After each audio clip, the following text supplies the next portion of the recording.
Hi hello ನಮಸ್ಕಾರ. ನಾನು ಅಭಿಷೇಕ್ ಶೃಂಗೇರಿ. ಕಳೆದ ಒಂದು ವಾರದಿಂದ ನಿರಂತರವಾಗಿ ತೀರ್ಥಹಳ್ಳಿ ಆಗಿರ್ಬೋದು, ಮಲೆನಾಡಿನ ಭಾಗದಲ್ಲಿ ಒಂದು ರೀತಿಯಲ್ಲಿ ಬಹಳ ದೊಡ್ಡ ಮಟ್ಟದಲ್ಲಿ ಸಂಚಲನ ಸೃಷ್ಟಿಸಿರುವಂತಹ ಒಂದು ವಿಚಾರ ಅಂದ್ರೆ ತೀರ್ಥಹಳ್ಳಿಯ ಮಲೆನಾಡಿನ ಭಾಗದ ಪ್ರಮುಖವಾಗಿ ತೀರ್ಥಹಳ್ಳಿಯಲ್ಲಿ ಒಂದು ಮೂರು ಸೊಸೈಟಿಗಳಿಗೆ ಬಾರಿ ದೊಡ್ಡ ಮಟ್ಟದಲ್ಲಿ ವ್ಯವಹಾರ ನಡೆದಿದೆ ಅನ್ನುವ ಒಂದು ಗಂಭೀರವಾದ ಆರೋಪ ಈಗ ಕೇಳಿ ಬಂದಿರುವಂತದ್ದು. ಅದರಲ್ಲೂ ಕೂಡ ಸಹ್ಯಾದ್ರಿ ವಿವಿಧ ದೇಶ ಅಡಕೆ ಬೆಳೆಗಾರರ ಮಾರಾಟ ಮತ್ತು ಸಹಕಾರ ಸಂಘ ಆಗಿರ್ಬೋದು, ಸಮೃದ್ಧಿ, ಶರಾವತಿ, ಈ ಮೂರು ಸಹಕಾರ ಸಂಘಗಳಲ್ಲಿ ಅವ್ಯವಹಾರ ಆಗಿದೆ ಅನ್ನುವ ದೊಡ್ಡ ಮಟ್ಟದಲ್ಲಿ ಈಗ ಒಂದು ರೀತಿಯಲ್ಲಿ ಚರ್ಚೆಗೆ ಕಾರಣವಾಗಿರುವಂತದ್ದು. ಇದರ ವಿರುದ್ಧವಾಗಿ ನಿರಂತರವಾಗಿ ಕಳೆದ ಒಂದು ವಾರದಿಂದ ಹೋರಾಟವನ್ನು ಕಳೆದ ಕೆಲ ತಿಂಗಳುಗಳಿಂದಲೂ ಕೂಡ ನಿರಂತರವಾಗಿ ಈ ವಿಚಾರವಾಗಿ ಹೋರಾಟವನ್ನು ಮಾಡ್ತಾ ಇದ್ದಾರೆ. ಈಗ ಇದು ದೊಡ್ಡ ಮಟ್ಟದಲ್ಲಿ ರಾಜ್ಯ ಮಟ್ಟದಲ್ಲಿ ಈಗ ಚರ್ಚೆಗೆ ಕಾರಣವಾಗಿರುವಂತದ್ದು. ಈ ಒಂದು ವಿಚಾರದ ಕುರಿತಾಗಿ ಚರ್ಚೆ ಮಾಡಲು ಅಲ್ಲಿ ಏನಾಗಿದೆ, ಆ ಒಂದು ಅವ್ಯವಹಾರ ಆಗಿದ್ಯಾ ಇಲ್ವಾ, ಇವರಿಗೆ ಮಾಹಿತಿ ಹೇಗೆ ಬಂತು, ಇವರ ಹೋರಾಟಗಳ ಹೇಗಿರುತ್ತೆ, ಮುಂದಿನ ಹೋರಾಟದ ದಿಕ್ಸೂಚಿ ಹೇಗಿರುತ್ತೆ, ಈ ಎಲ್ಲ ವಿಚಾರಗಳ ಕುರಿತಾಗಿ ಚರ್ಚೆ ಮಾಡಲು ನಮ್ಮ ಜೊತೆ ವಿಹಂಗಮ ಹಾಲಿಡೇ ರಿಟ್ರೀಟ್ ನ ಮುಖ್ಯಸ್ಥರು, ಹಾಗೆ ಈ ಮೂರು ಸೊಸೈಟಿಗಳ ಸಹಕಾರ ಸಂಘದಲ್ಲಿ ಅವ್ಯವಹಾರ ಆಗಿದೆ ಅನ್ನುವ ವಿಚಾರದಲ್ಲಿ ಹೋರಾಟದ ಮುಂಚೂಣಿಯಲ್ಲಿ ನಿಂತು ಹೋರಾಟವನ್ನ ಮಾಡ್ತಿರುವಂತಹ ಕಾನೀನಾ ಕಡಿದಾಳ್ ಅವರು ನಿಮ್ಮ ಜೊತೆ ಇದ್ದಾರೆ. ಸರ್, ಕಾರ್ಯಕ್ರಮಕ್ಕೆ ಅತ್ಯಂತ ಆತ್ಮೀಯ ಸ್ವಾಗತ. ಸರ್, ಮೊದಲನೇದಾಗಿ ಈಗ ನೀವು ಗಂಭೀರವಾದ ಆರೋಪಗಳನ್ನ ಮಾಡಿರುವಂತದ್ದು ಮೂರು ಸಹಕಾರ ಸಂಘದಲ್ಲಿ ಒಂದು ದೊಡ್ಡ ಮಟ್ಟದಲ್ಲಿ ಅವ್ಯವಹಾರ ಆಗಿದೆ ಅನ್ನುವ ಒಂದು ಆರೋಪವನ್ನು ಈಗ ನೀವು ಮಾಡಿರುವಂತದ್ದು. ಈ ಒಂದು ಅವ್ಯವಹಾರ ಆಗಿದೆ ಅನ್ನುವ ವಿಚಾರ ನಿಮಗೆ ಮೊದಲ ಬಾರಿಗೆ ನಿಮ್ಮ ಒಂದು ಗಮನಕ್ಕೆ ಬಂದಿದೆ ಯಾವಾಗ? ಓಕೆ, ಈಗ ತೀರ್ಥಹಳ್ಳಿನಲ್ಲಿ ಒಂದು ಸಹ್ಯಾದ್ರಿ ಕೋಆಪರೇಟಿವ್ ಸೊಸೈಟಿ, ಎರಡನೇದು ಶರಾವತಿ ಪತ್ತಿನ ಸಹಕಾರ ಸಂಘ, ಮೂರನೇದು ಸಮೃದ್ಧಿ ಸೊಸೈಟಿ. ಈ ಮೂರು ಸೊಸೈಟಿಗಳು headed by one person, Vijay Dev ಅಂತ. ಸೊ ವಿಜಯ್ ದೇವ್ ಅವರು ಸಹ್ಯಾದ್ರಿಯ ಅಧ್ಯಕ್ಷರಾಗಿದ್ದಾರೆ, ಅವರ ಮಗ ಶರಾವತಿಯ ಅಧ್ಯಕ್ಷರಾಗಿದ್ದಾರೆ ಅಜಿತ್ ವಿಜಯ್ ದೇವ್ ಅವರು. ಹಾಗೆ ಒಬ್ರು ರೇವತಿ ಅನ್ನೋರು ಸಮೃದ್ಧಿ ಸೊಸೈಟಿಯ ಅಧ್ಯಕ್ಷರಾಗಿದ್ದಾರೆ. ಈ ಮೂರು ಸೊಸೈಟಿನಲ್ಲಿ ಶುರುವಾಗಿ ದಿನದಿಂದ ಇಲ್ಲಿ ತನಕ ಬಹಳ ಹಗರಣಗಳು ನಡೀತಾನೆ ಇದೆ.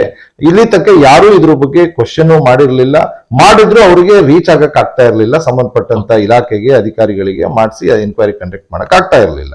ಇಲ್ಲಿ ನನ್ನ ಪರ್ಸನಲ್ ಯಾವಾಗ ನನಗೆ ಕೆಲವು ವಿಚಾರಗಳು ನನ್ನ ವೈಯಕ್ತಿಕವಾಗಿ ನನಗೆ ಗೊತ್ತಾಗ್ತಾ ಬಂತು, ಅವಾಗ ನಾನು ಇದ್ರ ಮೇಲೆ ನಾನು ಮಾಡ್ತಾ ಹೋದೆ. ಹೇಗೆ ವೈಯಕ್ತಿಕವಾಗಿ ನಿಮ್ಗೆ ಅನುಭವ ಆಯ್ತು ಅವ್ಯವಹಾರ ನಡೀತಾ ಇದೆ, ಯಾವ ರೀತಿ ಹೇಗೆ ಆಯ್ತು ಅಂತ ಅಂದ್ರೆ, ನಾನು 2008-09 ನಾನು ಈ ಸೊಸೈಟಿಯ ಶೇರ್ ಹೋಲ್ಡರ್ ಆಗಿದ್ದೀನಿ. ಯಾವ ಸೊಸೈಟಿ? ಸಹ್ಯಾದ್ರಿ, ಶರಾವತಿ, ಸಮೃದ್ಧಿ ಮೂರು ಸೊಸೈಟಿಯ ಶೇರ್ ಹೋಲ್ಡರ್ ಆಗಿದ್ದೀನಿ. ಆ ಶೇರ್ ಹೋಲ್ಡರ್ ಆಗಿ ಬೇರೆ ಬೇರೆ ಸಂದರ್ಭದಲ್ಲಿ ಬೇರೆ ಬೇರೆ ಫೆಸಿಲಿಟೀಸ್ ಗಳನ್ನ, ಸಾಲಗಳನ್ನ ಈ ತರದ ನಾನು ತಗೊಂಡಿದ್ದೀನಿ. ಸೊ ತಗೊಂಡ ಪ್ರತಿ ಸಂದರ್ಭದಲ್ಲೂ ಇಲ್ಲಿ ಸಾಲ ತಗೊಂಡಷ್ಟೊತ್ತಿಗೆ ಇಲ್ಲಿ ಪ್ರಾಕ್ಟೀಸ್ ಹೇಗೆ ಅಂದ್ರೆ, ನೀವು ಒಂದು ಖಾಲಿ ಚೆಕ್ ಗಳು ಕೊಡಬೇಕು, ಖಾಲಿ ಪ್ರಾಮಿಸರಿ ನೋಟ್ಗಳು, ಖಾಲಿ ಲೋನ್ ಅಪ್ಲಿಕೇಶನ್ ಸಿಗ್ನೇಚರ್ ಆಗಿ ಕೊಡಬೇಕು, ಖಾಲಿ ಸ್ಟ್ಯಾಂಪ್ ಪೇಪರ್ ಗಳಿಗೆ ಸಿಗ್ನೇಚರ್ ಹಾಕಬೇಕು, ಖಾಲಿ ದಾಸ್ತಾವೇಜು ಸಿಗ್ನೇಚರ್ ಆಗಿ ಕೊಡಬೇಕು, ಖಾಲಿ ವೋಚರ್ಸ್ ಗಳಿಗೆ ಸಿಗ್ನೇಚರ್ ಆಗಿ ಕೊಡಬೇಕು. ಸೊ ಈ ಪ್ರಾಕ್ಟೀಸ್ ನಲ್ಲೇ ಇವರು ಎಲ್ಲರ ಹತ್ರ ತಗೊಂಡು, ನಮ್ದು ಮಾತ್ರ ಅಲ್ಲ, ನಮ್ಗೆ 2 ಜನ ಜಾಮೀನ್ ಹಾಕ್ಬೇಕು. ಜಾಮೀನ್ ಹಾಕೋರ್ ಹತ್ರನು ಇಷ್ಟು ದಾಖಲೆಗಳು, ಅವರು ಖಾಲಿ ಪೇಪರ್, ಖಾಲಿ ಚೆಕ್ ಎಲ್ಲ ಕೊಟ್ಟರೆ ಮಾತ್ರ ಇವರು ಯಾವುದೇ ತರ ರೈತರುಗಳಿಗೆ ಇಲ್ಲಿ ಫೆಸಿಲಿಟಿ ಮಾಡ್ಕೊಡ್ತಾರೆ. ಸೊ ಇದನ್ನ ನಾನು ಫಸ್ಟ್ ಮಾಡಿಸ್ತಾ ಸಂದರ್ಭದಲ್ಲಿ ನಾನು ಕೇಳಿದೆ, ಬೀಯಿಂಗ್ ಎಜುಕೇಟೆಡ್. ಸೊ ನಾನು ಆಕ್ಚುಲಿ ಇದನ್ನೆಲ್ಲ ಮಾಡ್ಕೊಟ್ಟಿದ್ದು biggest blunder, I admit that. So ಆದ್ರೆ ಇಲ್ಲೆಲ್ಲರೂ ಮಾಡ್ಕೊಡೋದು ಇದೇ ತರ, ಒಂದು 15-20 ಸಾವಿರ ಜನ ಶೇರ್ ಹೋಲ್ಡರ್ಸ್ ಇದ್ದಾರೆ, ಎಲ್ಲರಿಗೂ ಇದೇ ವ್ಯವಸ್ಥೆ ಅಂತ ಹೇಳಿ ಗೊತ್ತಾದ ಮೇಲೆ ಇವರೆಲ್ಲ ನಮ್ಮವರೇ, ಯಾರು ಮೋಸ ಮಾಡೋದಿಲ್ಲ, ಇದೆಲ್ಲ ನಮ್ಮ ಊರ್ ಮನೆಯಲ್ಲಿರಂತ ವ್ಯವಸ್ಥೆ ಸಿಸ್ಟಮ್ ಅಂತ ಹೇಳಿ ನಾವು ಏನ್ ಮಾಡಿದ್ವಿ, ಆಯ್ತು ಅಂತ ನಾವು ಮಾಡ್ಕೊಟ್ವಿ. ಅವರು ಏನಾದ್ರು ನೀವು ಈಗ ಜಸ್ಟ್ ಮಾಡಿ, ನಾವು ಈಗಲೇ ನೀವು ಹೋಗ್ತಿದ್ದಂಗೆ ನಾವೆಲ್ಲ ಫಿಲಪ್ ಮಾಡ್ಕೊಂತೀವಿ, ನಾವು ಇದು ಮಾಡ್ಕೊಂತೀವಿ, ನಿಮ್ಮನ್ನ ಕಾಯಿಸೋದ್ ಬೇಡ ಅಂತ ಹೇಳಿ ನಾವು ತಗೊಂತಾ ಇದೀವಿ ಅಂತ ಈ ತರ ತಪ್ಪು ಮಾಹಿತಿ ಕೊಟ್ಬಿಟ್ಟು ಬಹಳಷ್ಟು ಜನಕ್ಕೆ ಮಾಡಲ್ಲ ಅಂದವರಿಗೂ ಈ ತರ ಖಾಲಿ ಇದ್ರ ಮೇಲೆ ಡಾಕ್ಯುಮೆಂಟ್ ಗಳನ್ನ ಮಾಡ್ಕೊಂತಾರೆ. ಕ್ರಮೇಣ ಏನ್ ಮಾಡ್ತಾರೆ, ಈ ದಾಖಲೆಗಳನ್ನ ಮಿಸ್ಯೂಸ್ ಮಾಡ್ಕೊಂತಾರೆ. ಇದ್ರ ಮೇಲೆ ಫೇಕ್ ಡಾಕ್ಯುಮೆಂಟ್ ನೀವು ಕೊಟ್ಟಿರುವ ದಾಖಲೆಗಳಲ್ಲಿ ಮಿಸ್ಯೂಸ್ ಆಗ್ತಾ ಹೋಗುತ್ತೆ. ಅದು ಹೇಗಾಗುತ್ತೆ ಮಿಸ್ಯೂಸ್ ಹೇಳ್ತೀನಿ ನಾನು. ಏನಾಗುತ್ತೆ, ನಾನು ಇದನ್ನ ಈ ತರ ಮಾಡ್ಕೊಟ್ಟು ಬೇರೆ ಬೇರೆ ಫೆಸಿಲಿಟೀಸ್ ತಗೊಂಡಾಗ ಪ್ರತಿ ವರ್ಷ ಅವತ್ತಿಂದ ಇವತ್ತಿನ ತನಕ ನನಗೆ ನನ್ನ ಏನ್ ದಾಖಲೆಗಳು ಕೊಡಿ, ನನ್ನ ಲೋನ್ ಎಷ್ಟಿದೆ, ಅದಕ್ಕೆ ರೇಟ್ ಆಫ್ ಇಂಟ್ರೆಸ್ಟ್ ಎಷ್ಟಿದೆ, ಇದೆಲ್ಲ ಕೊಡಿ, ನನಗೆ ಆಡಿಟ್ ಮಾಡಿಸ್ಕೊಬೇಕು, ನನ್ನ ಆಡಿಟರ್ ಕೇಳ್ತಾ ಇದ್ದಾರೆ ಅಂತ ಹೇಳಿ ಪ್ರತಿ ಸಂದರ್ಭದಲ್ಲಿ ಕೇಳಿದಾಗ, ಇಲ್ಲ ನಮ್ದು ಆಡಿಟ್ ಆದ್ಮೇಲೆ ಕೊಡ್ತೀವಿ, ಇಲ್ಲ ನಿಮ್ಮ ಇದೊಂದು ಆಡಿಟ್ ಅಬ್ಜೆಕ್ಷನ್ ಇದೆ, ಇಲ್ಲ ಅಧ್ಯಕ್ಷರು ಬಂದಾಗ ಕೇಳಿ, ಇಲ್ಲ ಸೆಕ್ರೆಟರಿ ಬಂದಾಗ ಕೇಳಿ, ಇದೇ ತರ ಏನೋ ಒಂದು ಹೇಳ್ಬಿಟ್ಟು ಸಬೂಬ್ ಹೇಳ್ಬಿಟ್ಟು ಅವರು ಮುಂದಾಗ್ತಾ ಬರ್ತಾರೆ, ನಮ್ಗೆ ಕೊಡ್ಲೇ ಇಲ್ಲ. ಅಲ್ಲಿಂದ ಇಲ್ಲಿ ತನಕ ಕೊಟ್ಟಿಲ್ಲ ಟಿಲ್ ಡೇಟ್. 2008-9 ಶೇರ್ ಹೋಲ್ಡರ್ ಆದಾಗಿಂದ ಅಲ್ಲಿಂದ 2026 ಕೂಡ ನಿಮಗೆ ಯಾವುದೇ ದಾಖಲೆಗಳನ್ನ ಸಿಂಗಲ್ ಪೀಸ್ ದಾಖಲೆಗಳನ್ನು ನನಗೆ ಕೊಟ್ಟಿಲ್ಲ. ಅಲ್ಲಿಂದ ಕೇಳ್ತಾ ಬಂದ್ರು. ಸೊ ನಾನೇನ್ ಮಾಡಿದೆ, ನಾವು ನೆಗ್ಲೆಕ್ಟ್ ಮಾಡ್ತಾ ಬಂದ್ವಿ, ಇನ್ನೇನ್ ಮಾಡೋದು ಕೊಡ್ಲಿಲ್ಲ ಅಂತ ಅದೇ ಮುಂದಕ್ಕೆ ಆಗ್ತಾ ಬಂದ್ವಿ. ಈಗ ಕಳೆದ ಒಂದು ವರ್ಷದಿಂದ ಈಚೆಗೆ ನಾನು ತುಂಬಾ ಸೀರಿಯಸ್ ಆಗಿ, ಯಾಕಂದ್ರೆ ನಾನು ಫಂಡ್ಸ್ ರೆಡಿ ಇಟ್ಕೊಂಡಿದ್ದೆ, ನನ್ನ ಲೋನು ಕ್ಲೋಸ್ ಮಾಡ್ಬೇಕಾಗಿತ್ತು. ನಾನು ಅವ್ರಿಗೆ ಕೇಳಿದೆ, ನಿಂಗೆ ಅಲ್ಲಿಂದ ಇಲ್ಲಿ ತನಕ ಲೆಕ್ಕ ಕೊಡಿ, ನಾನು ಅದನ್ನ ಆಡಿಟ್ ಮಾಡಿಸ್ಕೊಂತೀನಿ, ಆಡಿಟ್ ಮಾಡಿಸ್ಕೊಂಡು ಏನಾದ್ರು ತಪ್ಪಿದ್ರೆ ಸರಿ ಮಾಡ್ಕೊಡಿ, ಇಲ್ಲ ಅಂತ ಹೇಳಿದ್ರೆ ನಾನು ದುಡ್ಡು ಕಟ್ಬಿಟ್ಟು ನಾನು ಹೊರಗಡೆ ಹೋಗ್ತೀನಿ ಅಂತ ಹೇಳಿದ್ರೆ, ಇವರು ಇಲ್ಲ ನಾವು ಅದೆಲ್ಲ ಕಾಲ ಕೊಡಕ್ಕಾಗಲ್ಲ, ಒಂದು ರ್ಯಾಂಡಮ್ ಫಿಗರ್ ಹೇಳಕ್ ಶುರು ಮಾಡಿದ್ರು. ನಾನು ಹೇಳಿದೆ, ನಾನ್ ತಗೊಂಡಿದ್ದಕ್ಕೂ ನೀವು ಹೇಳ್ತಿರೋದಕ್ಕೂ ತುಂಬಾ ಡಿಫ್ರೆನ್ಸ್ ಇದೆ.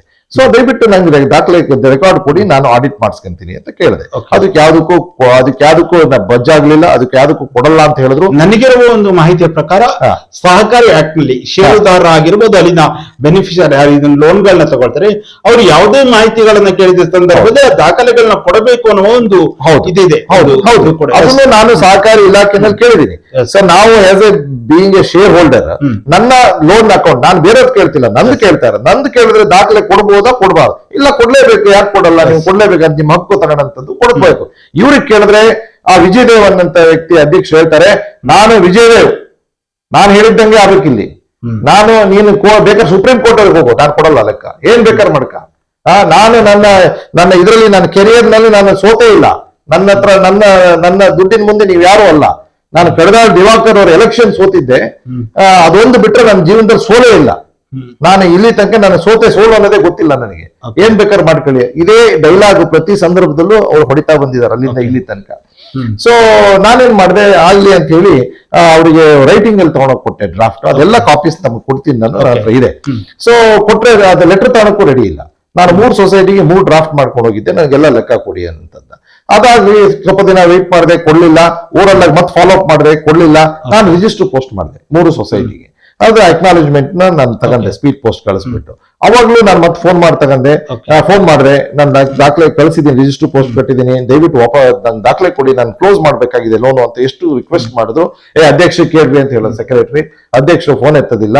ಕೇಳಿದ್ರೆ ನಾನು ಕೊಡೋದಿಲ್ಲ, ಇದೇ ಹೇಳಿದ್ನಲ್ಲ, ನೀವು ಸುಪ್ರೀಂ ಕೋರ್ಟ್ ಹೋದ್ರೆ ಕೊಡೋದಿಲ್ಲ ನಾನು ಅಂತ ಹೇಳೋದು. ಇದನ್ನೇ ಮಾಡ್ಕೊಂತ ಬಂದ್ರು. ಸೊ ನಂತರದಲ್ಲಿ ನಾನು ಏನ್ ಮಾಡಿದೆ, ಶಿವಮೊಗ್ಗ ಡೆಪ್ಟಿ ರಿಜಿಸ್ಟ್ರಾರ್ ಅವರಿಗೆ ಲೆಟರ್ ರಿಜಿಸ್ಟರ್ ಪೋಸ್ಟ್ ಅಲ್ಲಿ ಕಳಿಸಿದೆ. ಈ ತರ ಸೊಸೈಟಿಗಳಲ್ಲಿ ನನ್ನ ಫೆಸಿಲಿಟೀಸ್ ಇದೆ, ಅವ್ರು ಯಾವುದೇ ತರ ದಾಖಲೆಗಳು ಕೊಡ್ತಾರೆ ದಯಮಾಡಿ ಕೊಡಿಸಿ, ನನ್ನೆಲ್ಲ ಲೋನ್ ಕ್ಲೋಸ್ ಮಾಡ್ಬೇಕಾಗಿದೆ ಅಂತ ಹೇಳಿ. ಅವರು ಎಷ್ಟು ದಿನ ಆದ್ರೂ ಅದಕ್ಕೆ ರೆಸ್ಪಾಂಡೇ ಮಾಡ್ಲಿಲ್ಲ.